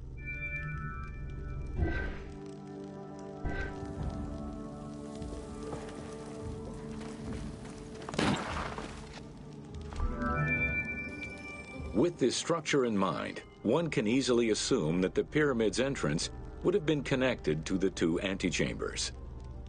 Modern research has revealed that a cavity might be located behind the north face chevrons of the pyramid. As such, the team chose to create this area for the player to explore. Here is where Houdin believes that the priests and nobles would have exited the pyramid after the burial ceremony.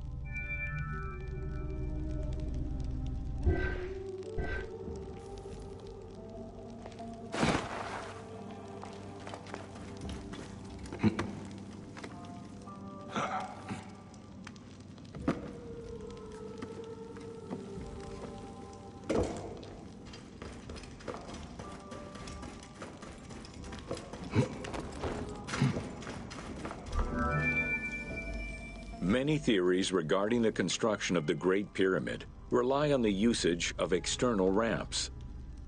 However, Houdin believes an external ramp would have been too steep for the upper portion of the pyramid. This is why he posits that there were two ramps. An external ramp for about half of the height of the pyramid, which then became an internal ramp for the second half.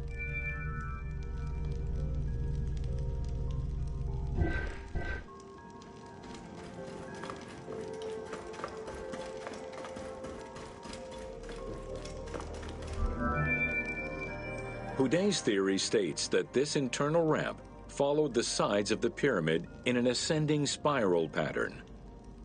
A notch discovered in the edge of the Great Pyramid, known as Bob's Room, seems to support this theory. Located at the corners of each edge of the pyramid, these large rooms would have allowed workers to turn the stone by 90 degrees, allowing them to continue the ascent. The team chose to create rooms such as this one, bringing Houdin's hypothesis to life.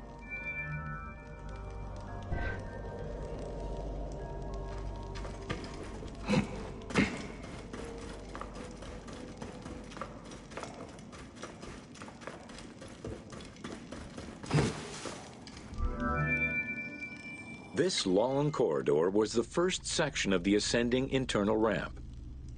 Through it, the blocks used to build the Great Pyramid would have been carefully moved upward and then turned at each edge of the pyramid in order to continue their ascent. Though the team only created the main ramp for the game, Houdin posits that this ramp had 2 levels, allowing workers to return safely to the bottom thanks to an additional corbelled upper section.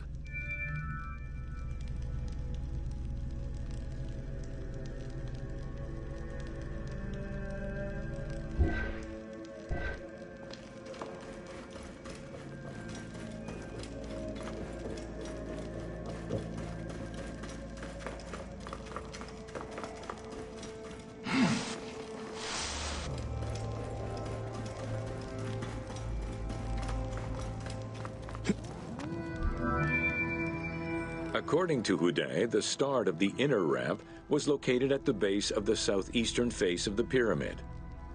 This location would have been the junction point of the external and internal ramps.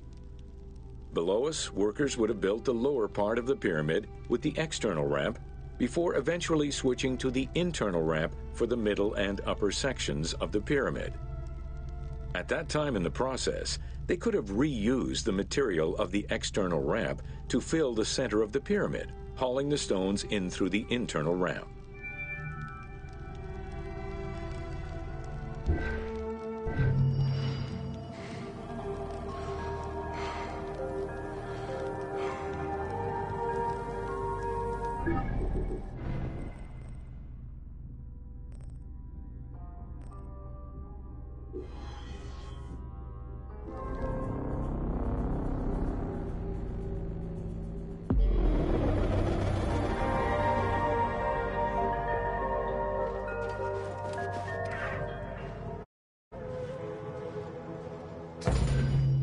Welcome to Khafre's funerary complex.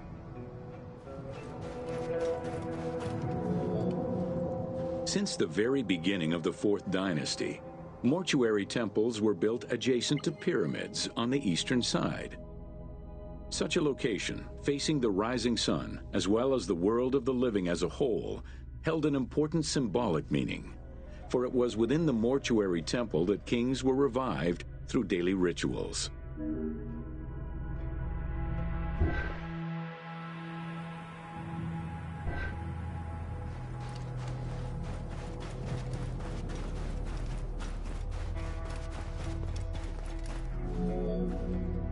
In its standard form, a mortuary temple was divided into 2 parts: a front area which consisted of a vestibule and a courtyard, and an area in the back where all sacred elements were located.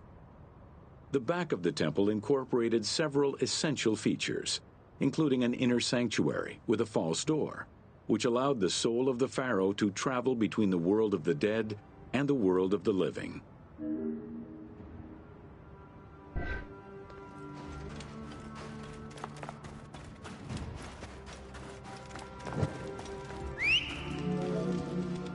The largest of all such structures, Khafre's mortuary temple was entirely built with megalithic blocks of limestone from a nearby quarry and encased with granite.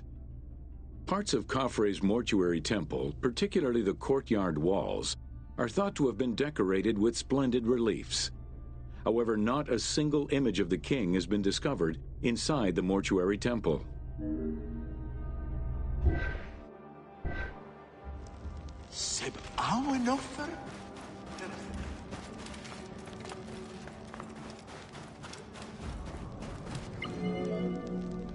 Khufu's direct successor, Jetafre, followed the custom which required each king to establish a new site for their funerary accommodation. and chose Abu Rawash as his last resting place. When the time came to build his own funerary complex, Khafre, also one of Khufu's sons and the successor to Jetafre, broke with tradition and returned to Giza. Not only did Khafre thumb his nose at tradition, but he did so in a way which he hoped would allow him to overshadow his father's most important monument.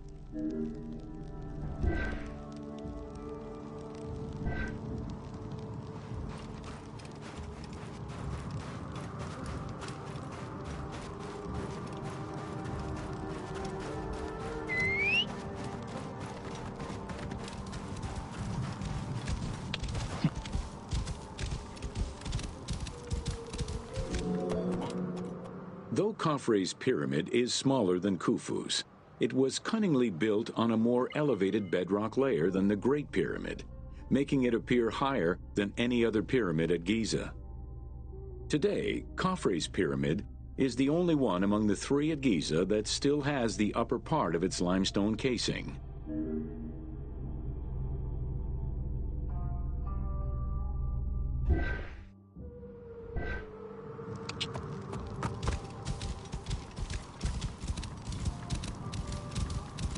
Whoa.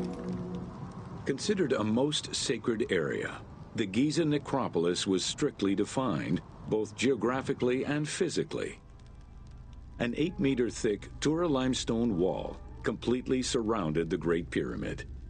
The only way inside would have been through the mortuary temple.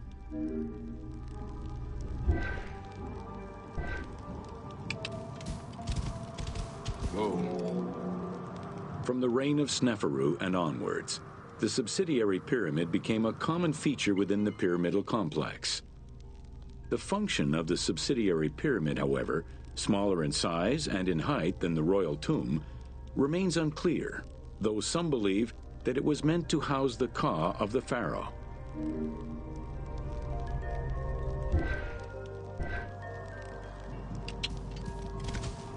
Whoa. In mainstream media, the ka is often defined as the soul of the deceased. The truth is a bit more complicated. Within the ancient Egyptian funerary belief system, the ka was a component of a living person, which separated itself from the body at the time of death. It represented the deceased's vital essence. In order for the deceased to ascend to a new life, whether in this world or the next, the ka had to be embodied in a statue, and its existence maintained through offerings and rituals.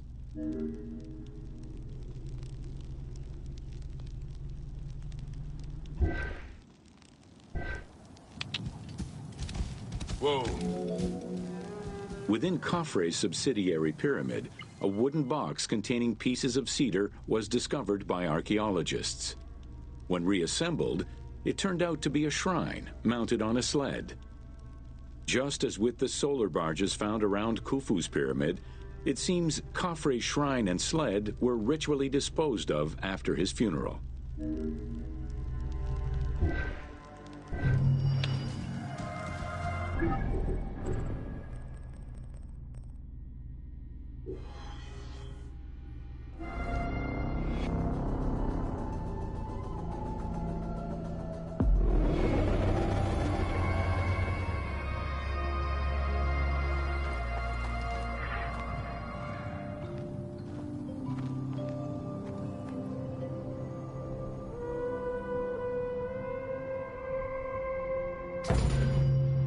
Welcome to Menkaura's funerary complex. The dimensions of Menkaura's pyramid are much less grandiose. However, unlike its predecessors, Menkaura's pyramid shows a great deal of complexity in its internal and external finish. The outside was partially covered in red granite, while the internal walls were richly decorated. This latter innovation would not catch on until the end of the 5th dynasty, when pyramid texts began to adorn the walls.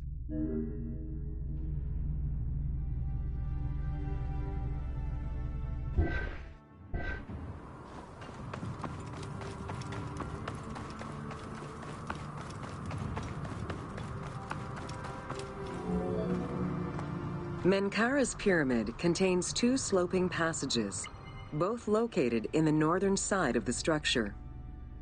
The upper one was abandoned during the construction phase, whereas the lower one, slightly above the base of the monument, constitutes the real entrance.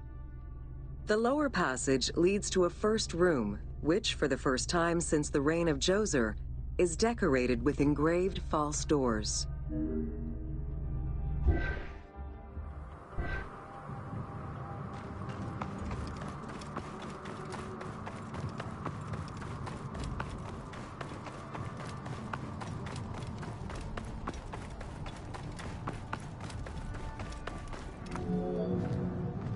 While Menkaura's pyramid complex was unfinished at the time of his death, it was hastily and somewhat shabbily completed by his successor, Shepseskaf. Even so, this funerary structure marks a watershed in the history of this kind of monument.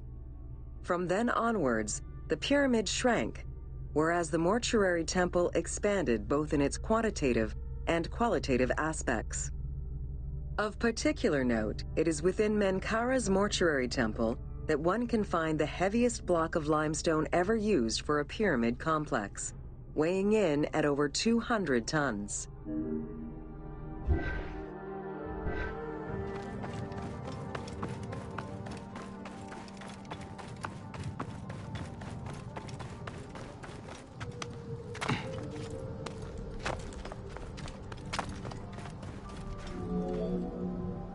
Menkaura's causeway was completed in mud brick by the king's successor, whereas the lower part was nothing more than a simple ramp. As for the Valley Temple, it was built in two phases.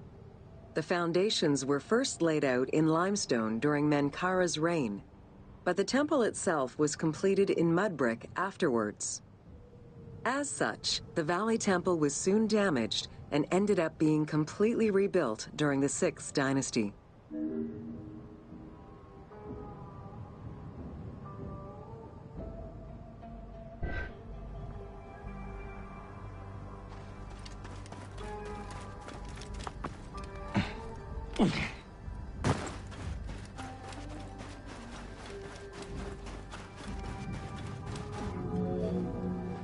Three small structures, referred to as Menkaura's Queen's Pyramids, were erected along the southern side of the main pyramid. One of them was a smooth-faced pyramid, while the other two were more basic step pyramids. It is difficult to assess whether the latter were designed as such or were left unfinished with no casing to smooth out their surfaces.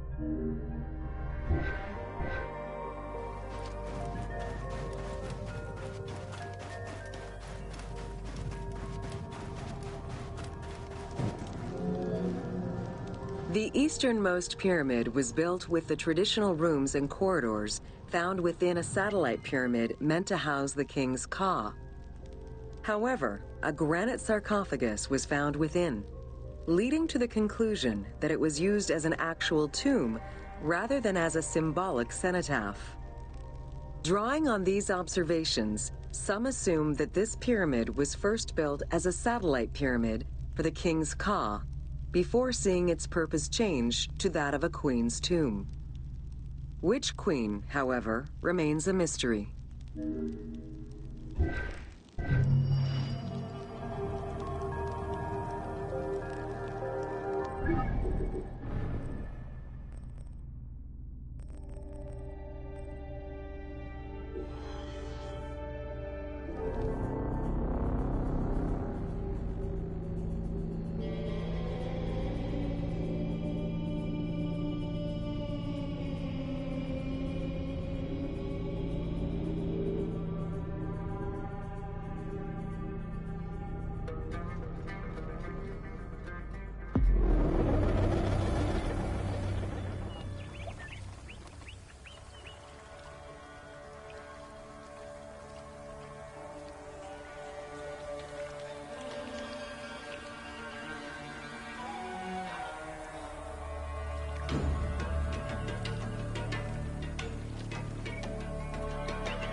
Welcome to the major regions of Egypt.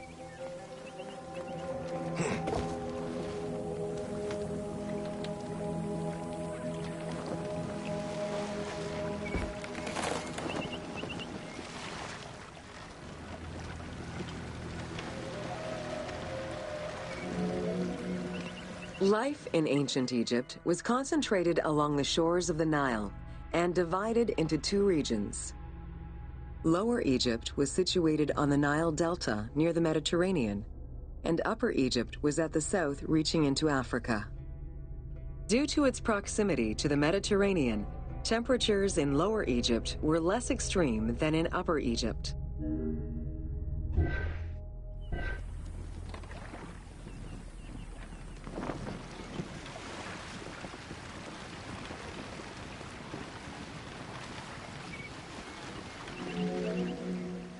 Until 3100 BCE and the unification of Egypt, each region had its own pharaoh and crown. Lower Egypt's crown was red and marked with symbols of papyrus and bees. Upper Egypt's crown was white with symbols of lotus and sedge grass.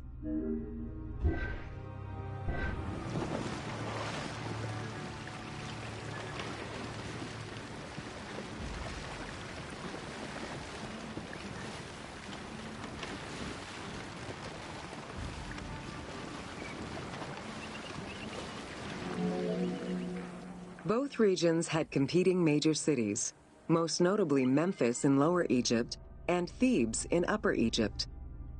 There were different religious cults in both regions, each worshipping their own major gods.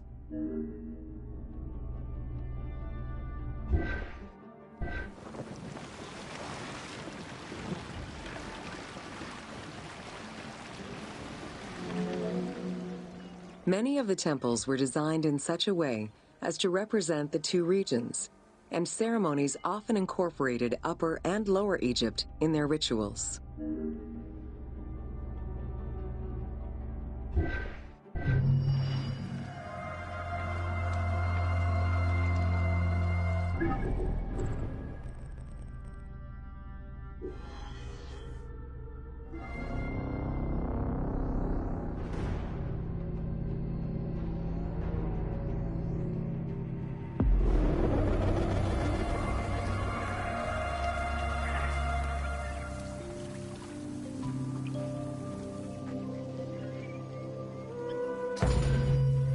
Welcome to Bringer of Life, the River Nile.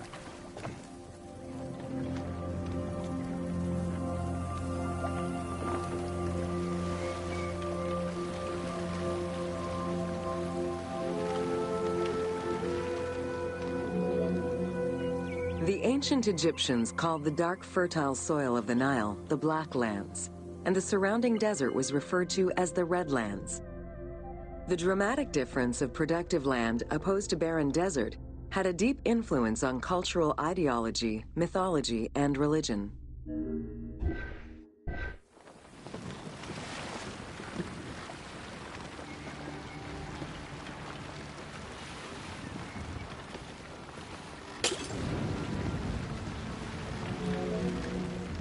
The Nile determined much of Egyptian civilization. For example, the seasonal cycle of the Nile was so consistent that ancient Egyptians created their calendar around it. The flood season, or Akhet, was when the departing floodwaters left arable soil for crops. It was followed by the growing and harvesting seasons, known as Peret and Shemu. These regular seasons, along with abundant wildlife and rich soil, meant that Egypt's denizens were able to nourish themselves and ensure their country's strength in trade.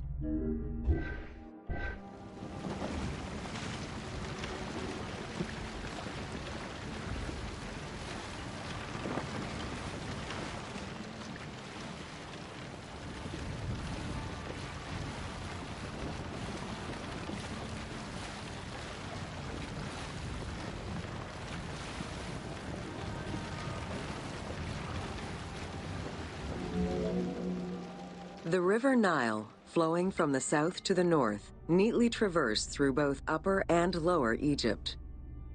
All of Egypt's major cities were built along this narrow ribbon of life. Protected by mountain ranges and deserts which acted as natural barriers to enemies, and sustained by the Nile's plants and wildlife, Egyptian civilization enjoyed economic and cultural prosperity for over 4,000 years.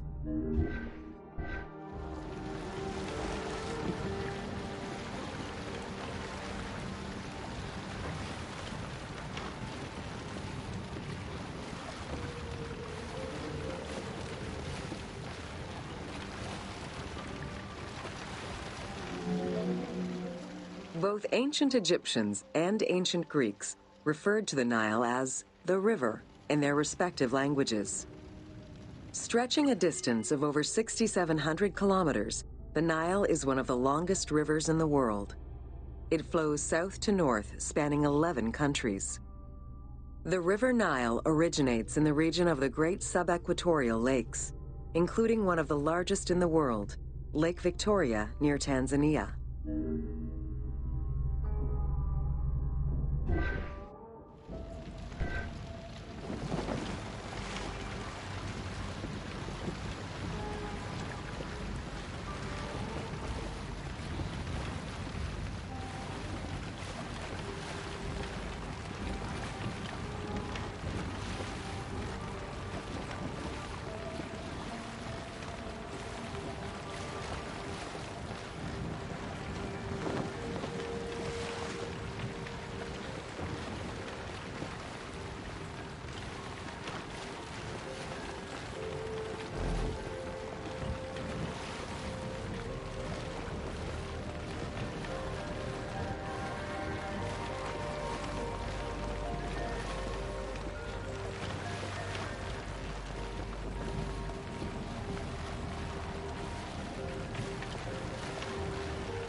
The river flows through African equatorial forests, swamps, volcanic lands, steppes, and deserts, splitting apart for a while and picking up various sediments from each region and carrying them all the way to Egypt.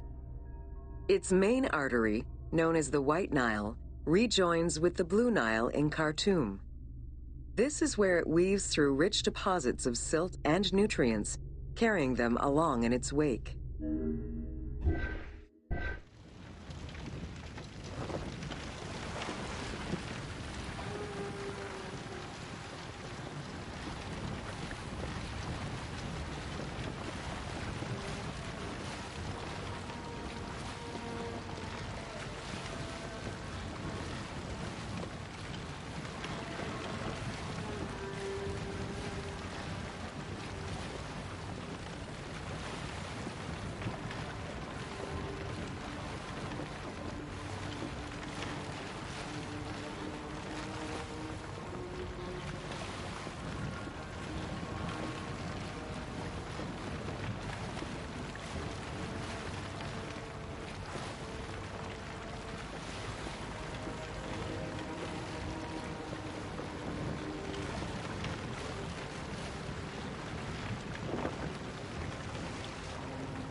The Nile crosses 6 cataracts from the south to the north, creating natural obstacles between the various sections of the river. The cataracts are long zones of about 100 kilometers, where the bubbling and rapidly swirling waters advance tumultuously amid enormous heaps of rocks and benches of hard stone.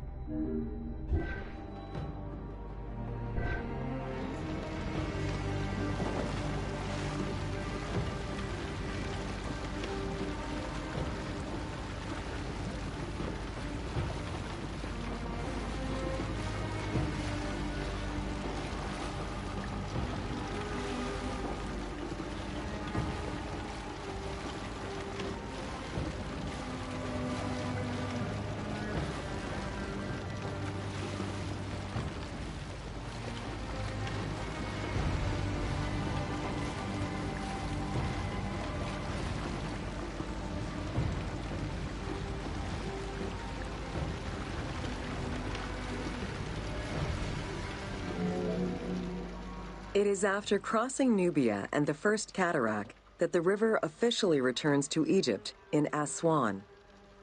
There are still 1,000 kilometers before it reaches Cairo and the Delta, bringing life to those living on its shores before it eventually empties into the Mediterranean Sea.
Ancient Egyptian irrigation and water use was centered around the Nile.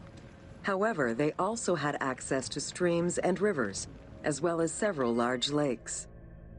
The Delta, situated at the north end of the Nile, also known as Lower Egypt, is a large irrigated area where the river splits into several tributaries.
The Delta had several major brackish coastal lakes, bodies of water separated from the sea by thin strips of land. A mix of deep to shallow waters, salt swamps, and sand plains, these lakes were refuge to a wealth of species, as well as water and land plants. The occasional bandit could also be found sheltering within the denser reeds, waiting for the unwary traveler.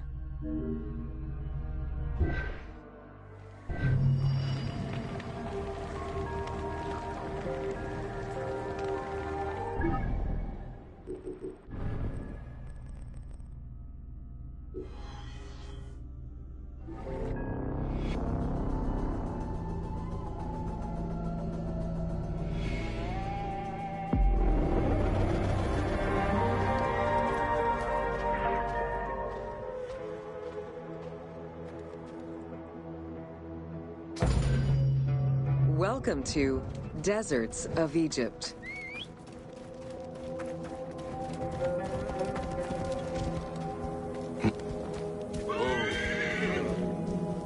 Reaching out on either side of the lush Nile are the harsh, arid Western Desert and the mountainous Eastern Desert.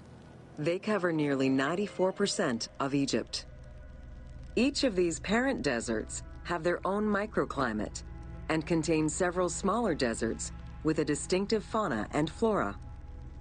Whale fossils were discovered within the depths of the Sahara. Known as the Valley of the Whales, this location is evidence of the seas which once covered the area.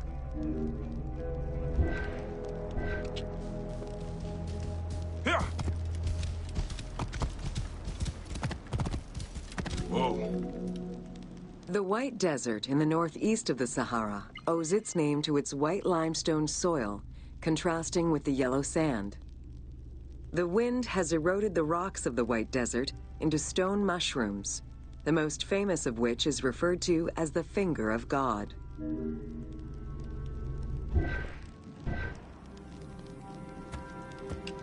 Whoa.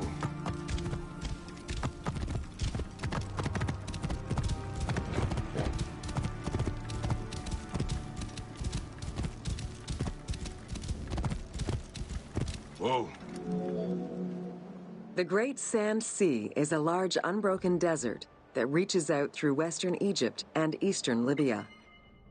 It is home to a unique geological formation known as Libyan silica glass. The pale yellowish-green material ranges from pebble-sized fragments to glass rocks the size of rough boulders.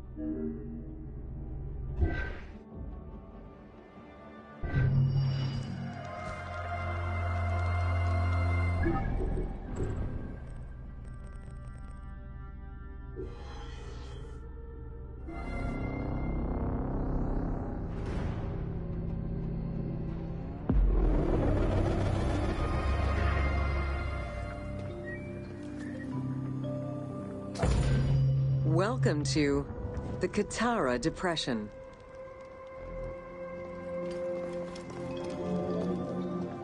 The Katara Depression is located in the northwest part of Egypt. Reaching 18,000 square kilometers, the basin is 133 meters below sea level and covered with salt. It is the second lowest point in Africa, after the Afar Depression.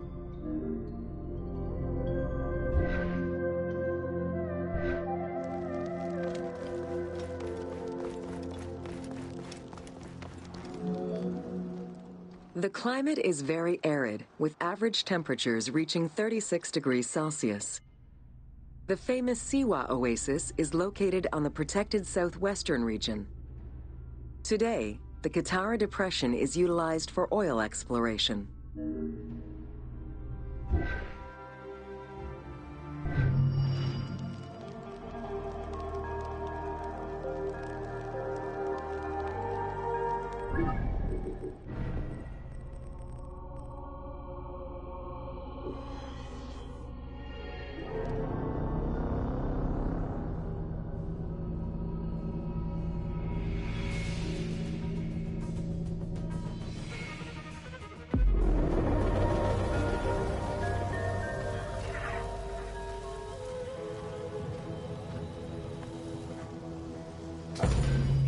Welcome to Siwa.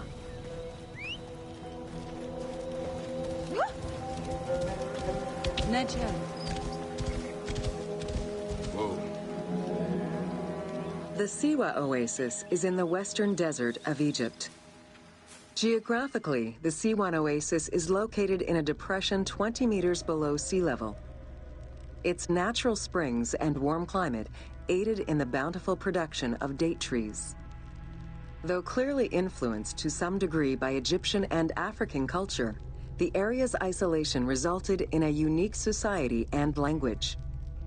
While they worshipped the same deities, Siwan temple architecture differed from traditional Egyptian temples.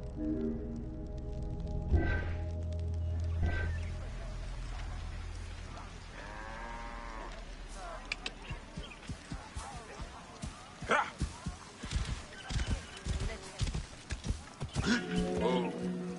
Old Kingdom Egyptians referred to the oasis as cauldron, due to its unique geographical structure. Oases were crucial for nomadic tribes and caravans. Without them, there was no chance of survival in an otherwise harsh landscape. As such, oases quickly became hubs for trade, as well as areas of political control.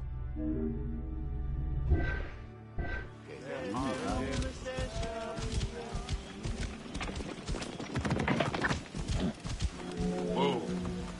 Because of the dry climate, there is very little rainfall to sustain the oases. Instead, underground rivers flood the natural basins. Since many oases have a north-south orientation parallel to the Nile, some geologists suggest they were once tributaries of the mighty river. There is evidence that ancient Egyptians attempted to create some oases.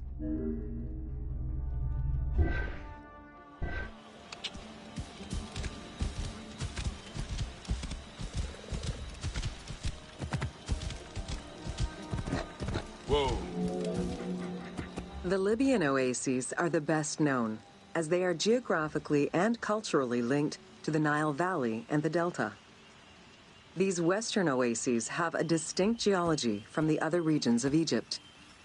The most famous and important oases are Karga, Dakhla, Farafra, Baharia, and Siwa.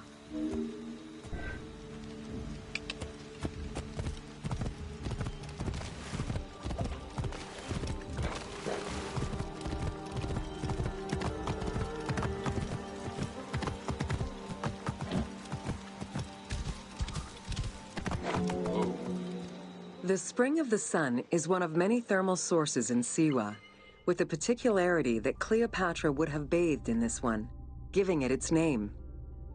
The presence of the source beneath was attested already by Herodotus during the 5th century BCE, when the oasis was called Amuneion by the Greeks of Cyrene.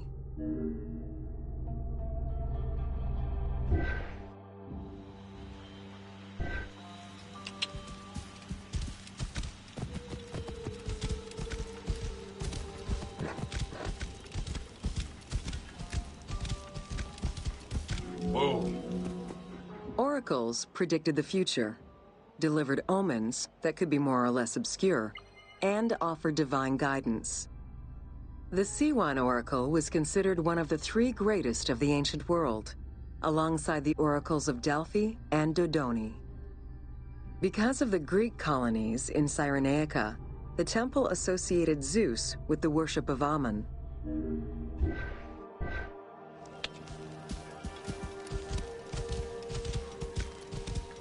Whoa.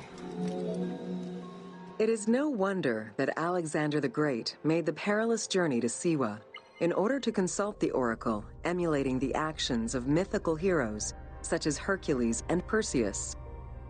This action earned the approval of the oracle, who validated his claim as Pharaoh of Egypt.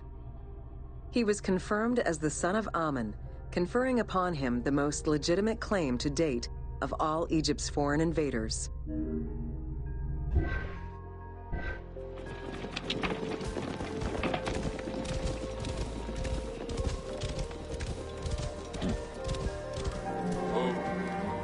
The powerful and the rich would send gifts or travel great distances in order to ensure their good fortune by gaining the blessing of the Oracle of Siwa. Every successful blessing only increased the soothsayer's prestige. Runner Eubotus, a famous citizen of Cyrene, consulted the oracle in order to know if he would win the 93rd Olympic Games race in 408 BCE. He did, enhancing the standing of the Siwan oracle in the process.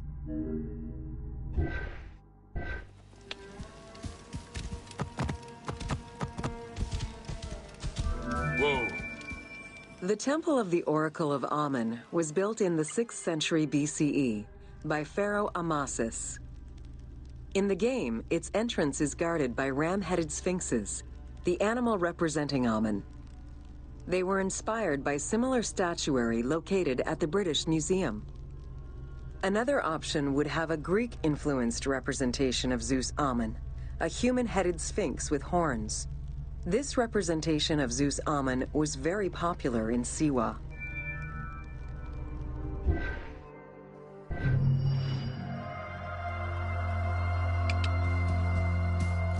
Whoa.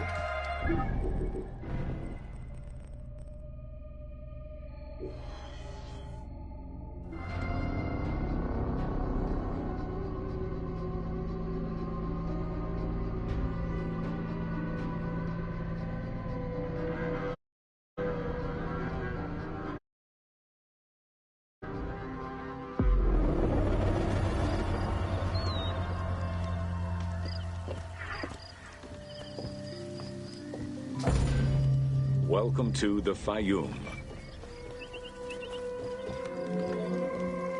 The Fayum Oasis is an enormous basin in the western desert that formed from the Nile's overflow. As such, it is not considered a true oasis, though it gives its name to the region, which covers Lake Moeris. The oasis harbors some of the oldest archaeological artifacts of the region, indicating that the area has been inhabited by hunters and gatherers since the Neolithic period.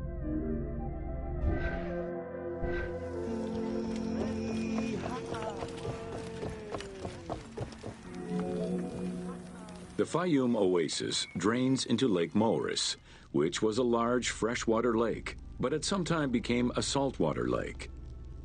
In the 12th dynasty, ancient Egyptians redirected the water flow with a dam and dug a supply canal using the lake as their reservoir.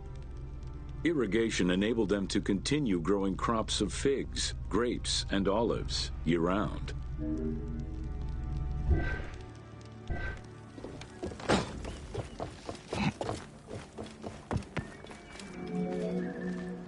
Reed boats, feluccas, triremes, and kerkeros were the most commonly found craft within the landlocked waters of Egypt. They were used for various purposes, ranging from daily fishing, trade, warfare, and travel, to the ferrying of massive stone blocks used to build the great monuments of Egypt.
The most impressive pyramids of ancient Egypt date from the Old Kingdom and can be found on the sites of Giza, Saqqara, and Dashur.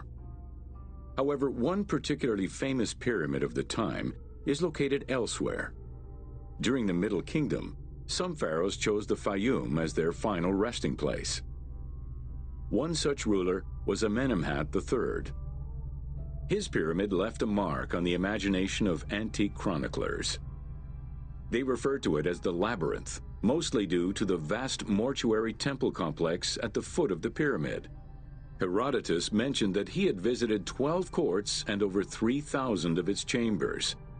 But he was also well known for being prone to hyperbole.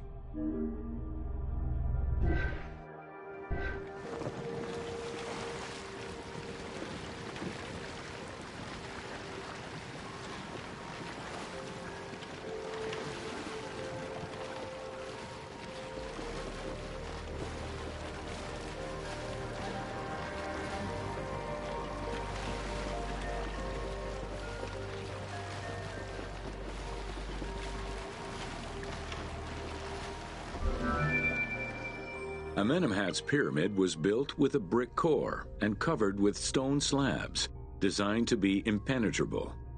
The burial chamber, made out of a single block of sandstone, is unique in its design. Richard Lepsius and Flinders Petrie both explored the pyramid site, measuring 385 meters by 158 meters, and identified it as the location of the labyrinth. Their research conditions were difficult, as most of the site had been submerged by the nearby canal. Furthermore, the stones from the complex and the outer casing of the pyramid had been quarried away long ago.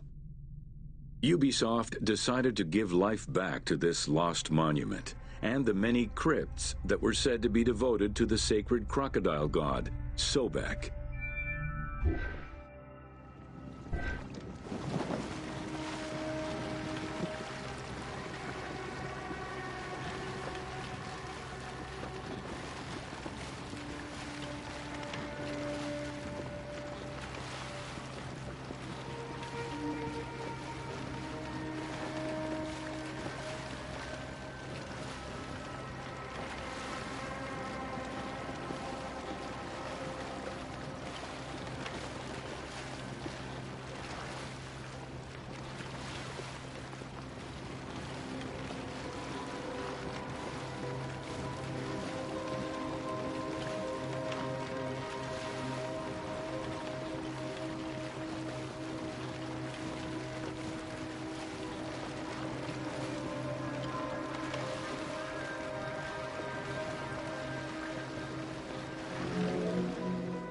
Founded during the 5th dynasty, the site was popular during the 12th dynasty under the name of Shedet. During the Ptolemaic era, the metropolis was named Crocodilopolis by the Greeks, in honor of the crocodile god Sobek. During the Greco-Roman era, the Cleruks, soldiers of the Ptolemies, settled there after their military service and expanded the irrigation systems. Irrigation and water distribution tripled the arable land and turned the city into a lush and rich area. 27,000 inhabitants lived in its precinct at its height. The city's location was strategic in controlling the many small waterways connecting to the main canal, and thus the Nile.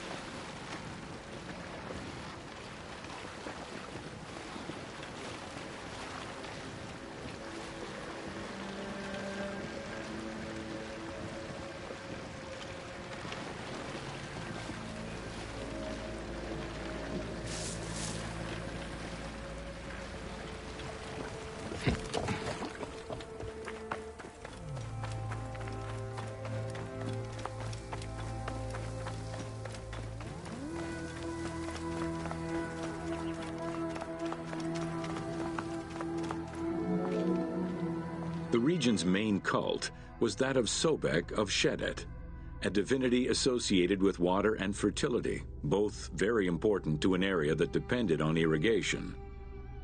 Many local villages had the title Town of Sobek added to their official designations.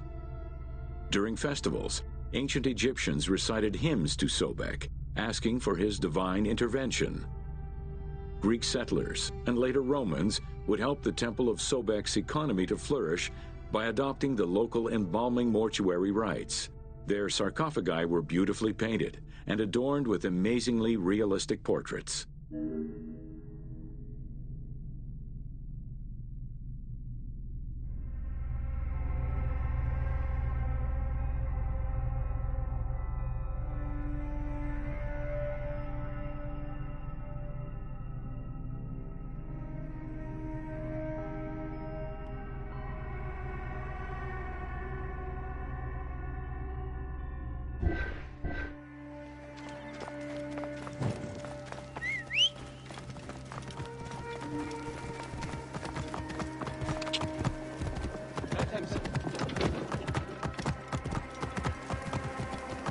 Whoa.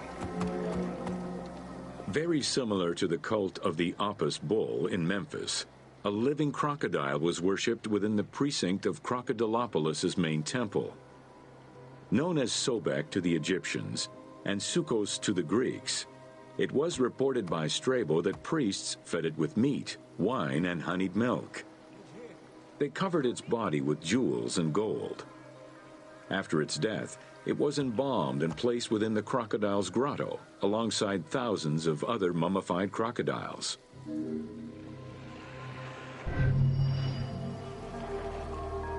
نية نجحت.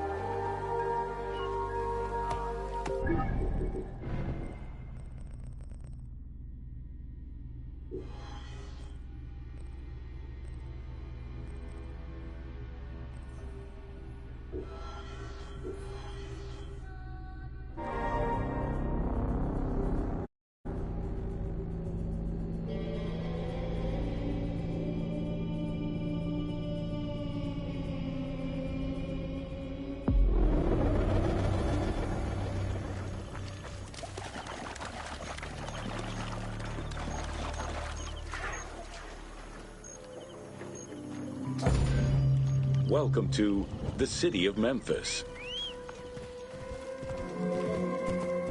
Throughout all ancient Egyptian periods, cities had one thing in common.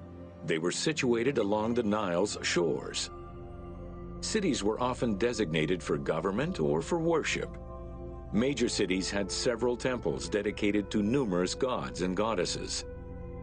Egyptians referred to the organization of their cities as a sepat, or later on by the Persian term nome.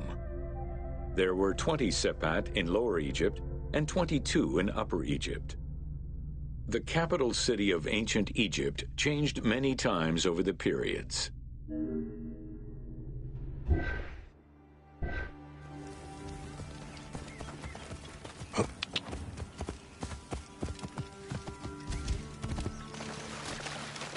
Whoa. One of the largest was Memphis, located in Lower Egypt. It was a key center for religious temples, including their most important deity, Ptah, god of creation. Thebes, located in Upper Egypt, competed with Memphis and featured as both a political and a religious center. Two important temples, Luxor and Karnak, were built there. A minor capital of the Sayyid dynasty was the city of Sais. This was the last native Egyptian capital of Egypt.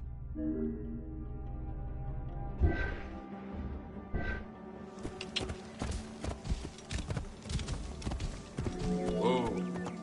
During the Third Dynasty, under Pharaoh Djoser, Memphis became the first religious and administrative capital of Egypt. Even when the political capital of Egypt decentralized itself, pharaohs were crowned in this sacred city in order to legitimize their ascension to the throne, up to and including Alexander the Great. Though little remains today save ruins south of Cairo, we can guess at the structure of the city, which stretched up to 5 kilometers in length and 2 kilometers in width.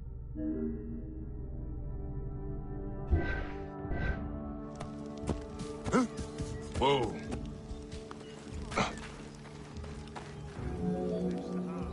Memphis was also referred to as the City with the 100 Doors, or the White Walls. These names were in reference to the wall which surrounded the city. Under the protection of Ptah, god of craftsmen, the city was a thriving religious and economic hub.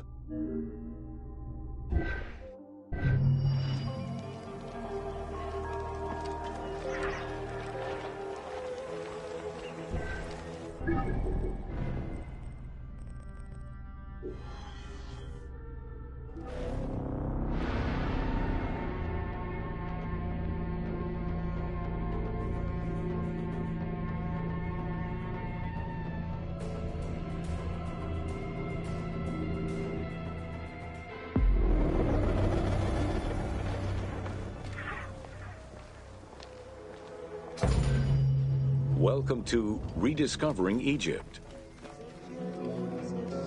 In the 19th century, the increased intensity of tourism and excavations, as well as the outflow of antiquities to other countries, threatened Egypt's archaeological heritage. Egyptians took part in this destruction by ransacking sites for artifacts to sell, quarrying stones from ancient monuments, and removing sebak, ancient mud bricks, to reuse for their own purposes.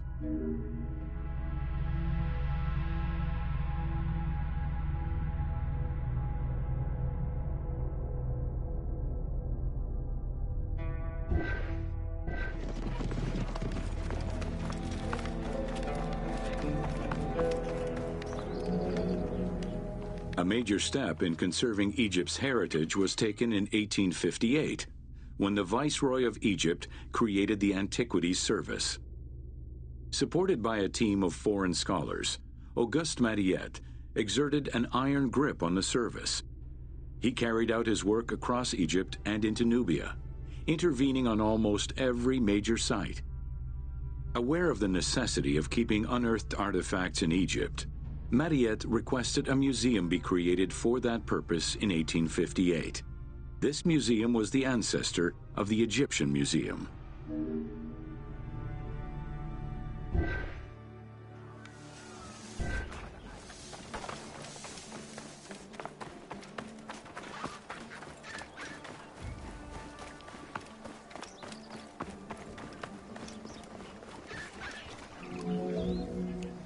Gaston Maspero, Mariette's successor, expanded and reorganized the Antiquities Service and instigated laws regulating the export of artifacts. French scholars ran the service until it passed into Egyptian hands in the 1950s. As of the mid-19th century, Egyptology was fast becoming a recognized discipline within both private institutions and learned societies.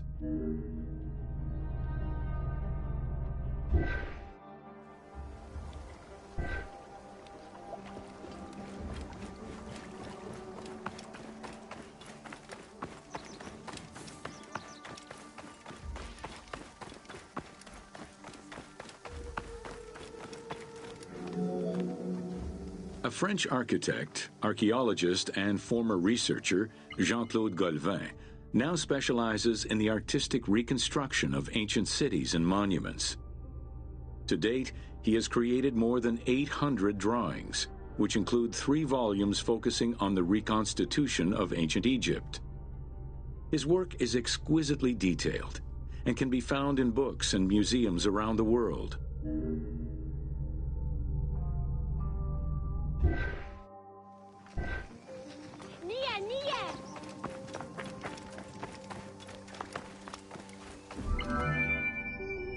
The team was thrilled to collaborate with Jean-Claude Golvin in order to recreate Egypt for the game. In the 19 exclusive watercolors he created for the team, Golvin used scientific data as the base and then extrapolated to provide a full interpretation of various locations and monuments in ancient Egypt. Both early sketches and fully rendered images were then used by the team as references while building the world of Assassin's Creed Origins.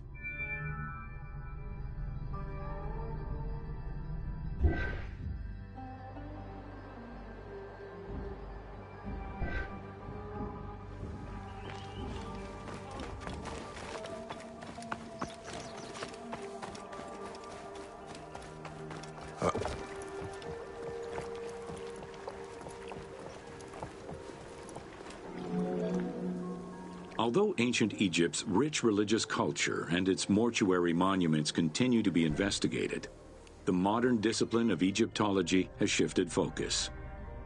Rather than single-mindedly retrieving impressive artifacts, Egyptologists today focus instead on increasing the body of knowledge.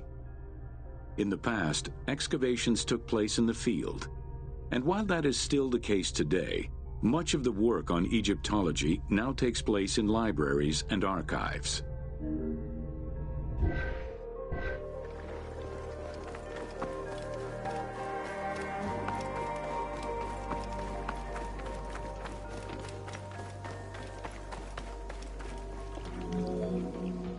Today, archaeology in Egypt relies on an interdisciplinary approach, where traditional Egyptologists are helped by a wide spectrum of scientists from other disciplines and new non-invasive techniques. GPS data, satellite imaging, and ground-penetrating radar allow archaeologists to gain a sense of what lies underneath the ground before excavating.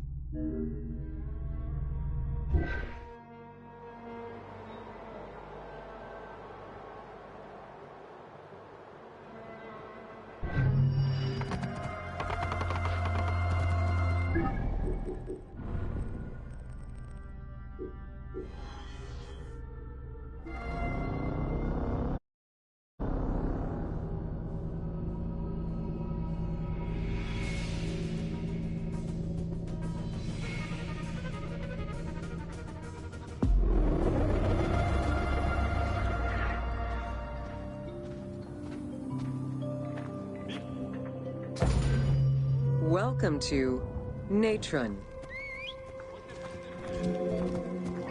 Natron is a colorless salt that was used by ancient Egyptians for food preservation, cleansing products, and glass making. It was also used in the mummification process.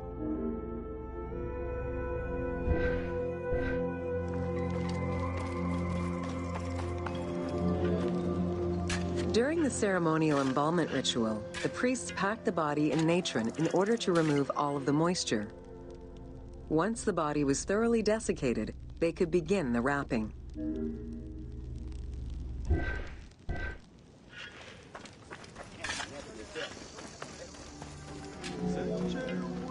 Natron was mined in Wadi Natron.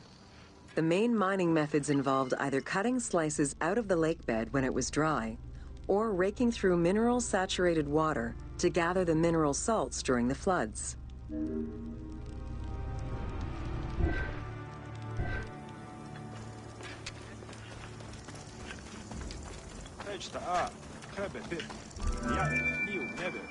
Both techniques are still used today and inspired the team in their recreation of the mines located in the mountains northwest of Memphis.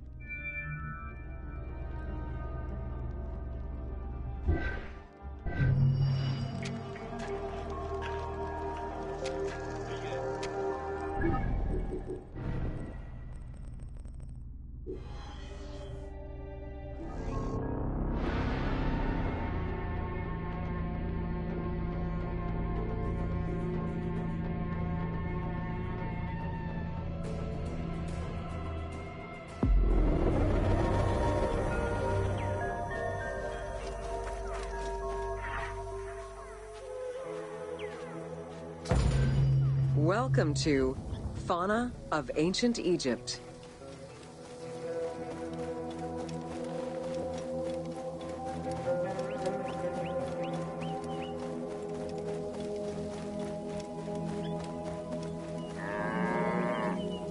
Both domesticated and wild animals were features in ancient Egyptian bas-reliefs as early as the First Dynasty.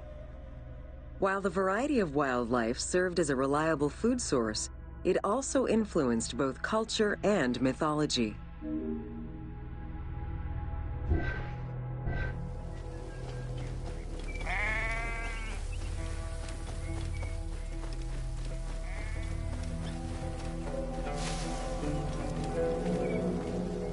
Egypt's terrain allowed for a diverse range of animals, including panthers, rhinoceroses, elephants, and many variations of antelopes.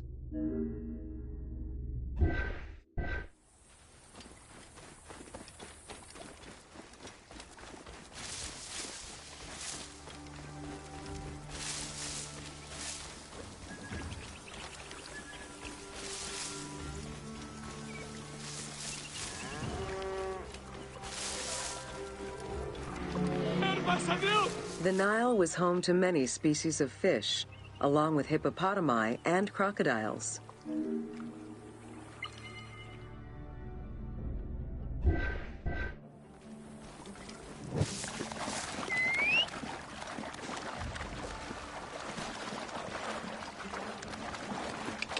Yeah. Whoa. The wide variety of birds that populated the riverbanks, from raptors and waterfowl to songbirds, were all cataloged within Egyptian hieroglyphic signs.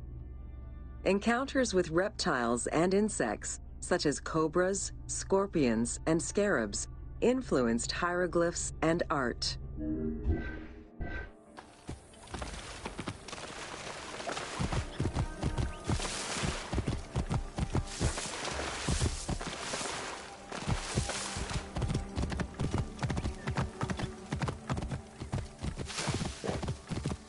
Whoa. While all animals had sacred meanings, lions in particular represented power and royalty to ancient Egyptians.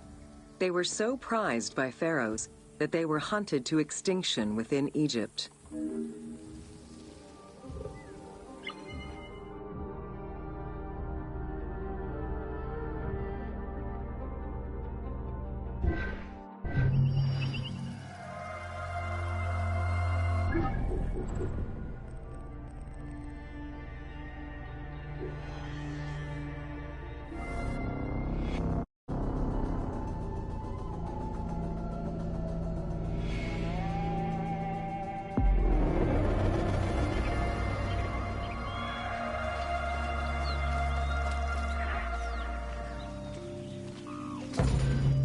Welcome to Flora of Ancient. The climate and unique geography of the Nile Delta offered a wide variety of plant species. Many of these plants served as sustenance for ancient Egyptians and as crops for trade. The Nile's consistent seasons allowed Egypt to sustain itself for centuries.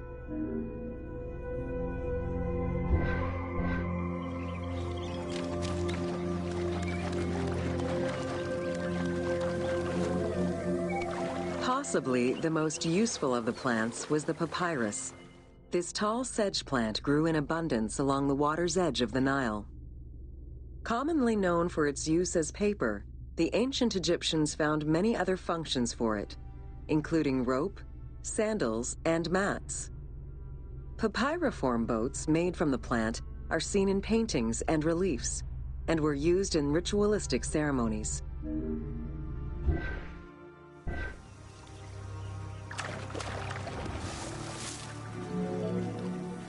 There were many types of trees along the River Nile, such as the date palm, carob, and tamarisk. The earliest fruit tree cultivated was the fig tree, followed by apple, pomegranate, and eventually olive trees during the era of the New Kingdom. Mango cultivation was the result of a late import from Asia during the Middle Ages.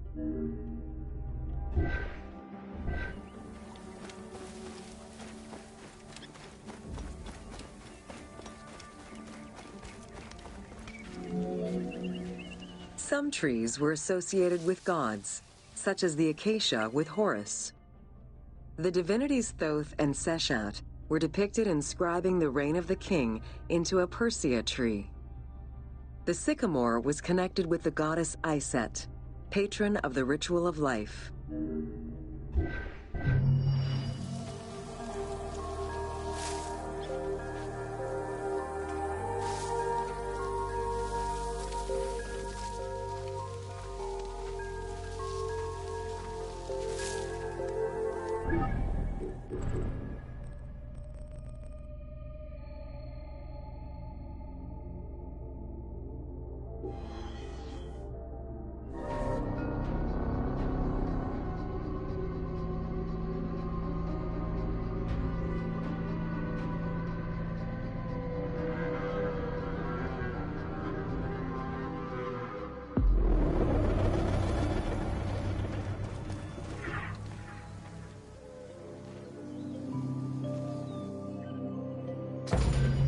Welcome to Ancient Egyptian Hieroglyphs.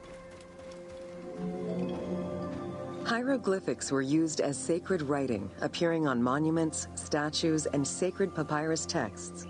The earliest symbols that resemble hieroglyphs were on pottery dating back to 4000 BCE. This stylized form of signs and drawings was the only writing used from its ancient origins to the end of pharaonic history. Ancient Egyptians referred to hieroglyphs as the writing of the gods.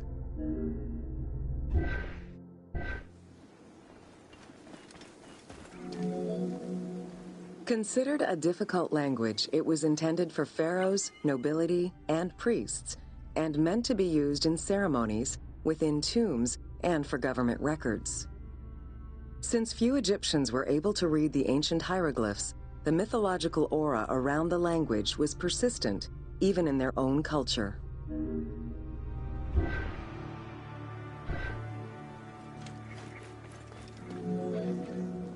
The structure of hieroglyphs offers insight into Egyptian culture, not just in what the translations say, but in the structure of the symbols themselves. They were found on tomb walls, on sarcophagi, on statues, and on pottery, and were meticulously recorded in countless ancient papyri.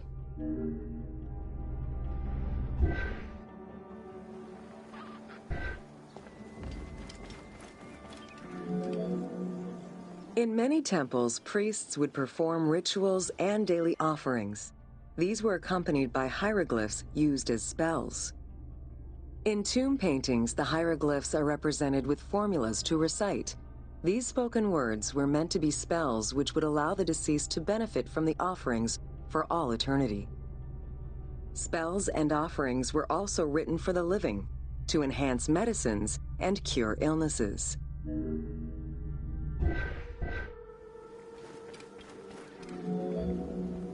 The most famous of ancient Egyptian documents is the Book of the Dead. Written in hieroglyphs and hieratic texts, it depicts important spells and rituals. These spells were intended to ensure a smooth transition from life to death and allow the deceased to safely navigate the perils of the afterlife.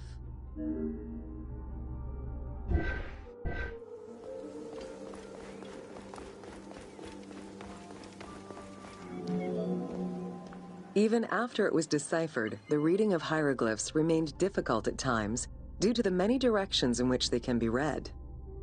Depending on the orientation of the signs, hieroglyphs can be read left to right, right to left, horizontally or vertically, though never bottom to top.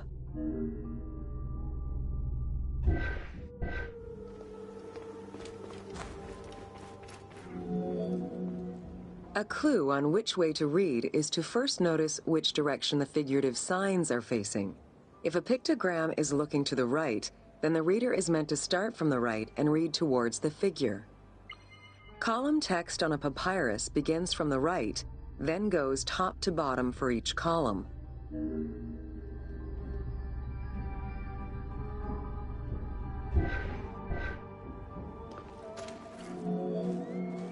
Text written on tomb walls resembles the structure of a page from a comic book. The text can be placed in front, behind, or above the character, and its symbols look in the same direction as the character. Another clue is that the name of a god or hieroglyphs meaning gods or kings are always written before the descriptive text.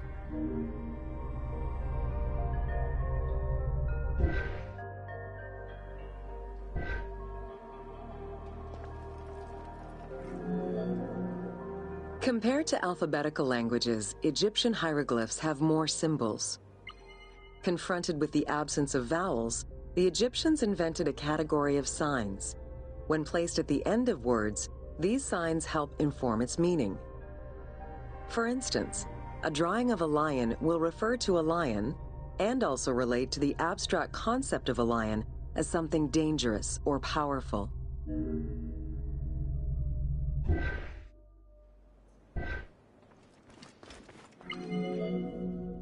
Middle Egyptian hieroglyphs contained a little more than 700 signs. By the end of the Greco-Roman period, there were 10,000 signs. Egyptologist Sir Alan Gardner created a list classifying common hieroglyphic signs and their variants.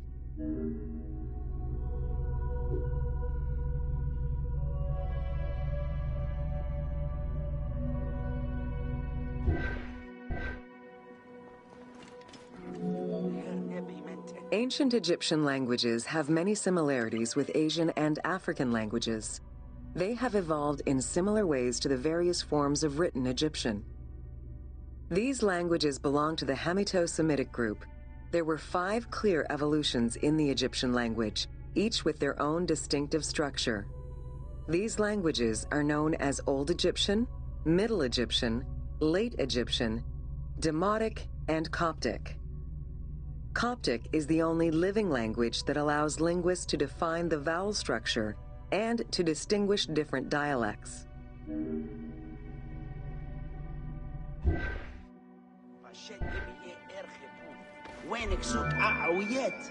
While hieroglyphs and hieratic script give us an idea as to how the ancient Egyptian language was structured and written, the way it was spoken is still up for debate. The team opted for English as the spoken language, with the characters using ancient Egyptian and Greek words and accents. The language that is spoken in the background by the crowds is largely based on Sir Alan Gardner's Egyptian grammar. To help resurrect a dead language, we consulted Egyptologists and dialogue coaches to establish our target sound and cast actors with Arabic, Hebraic, and African backgrounds to bring the game to life.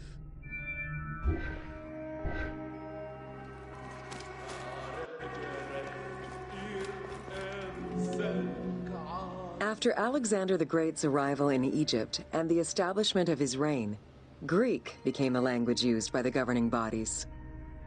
The inability to read hieroglyphs caused resentment among the Greek population. It's from this tension that the Rosetta Stone was created.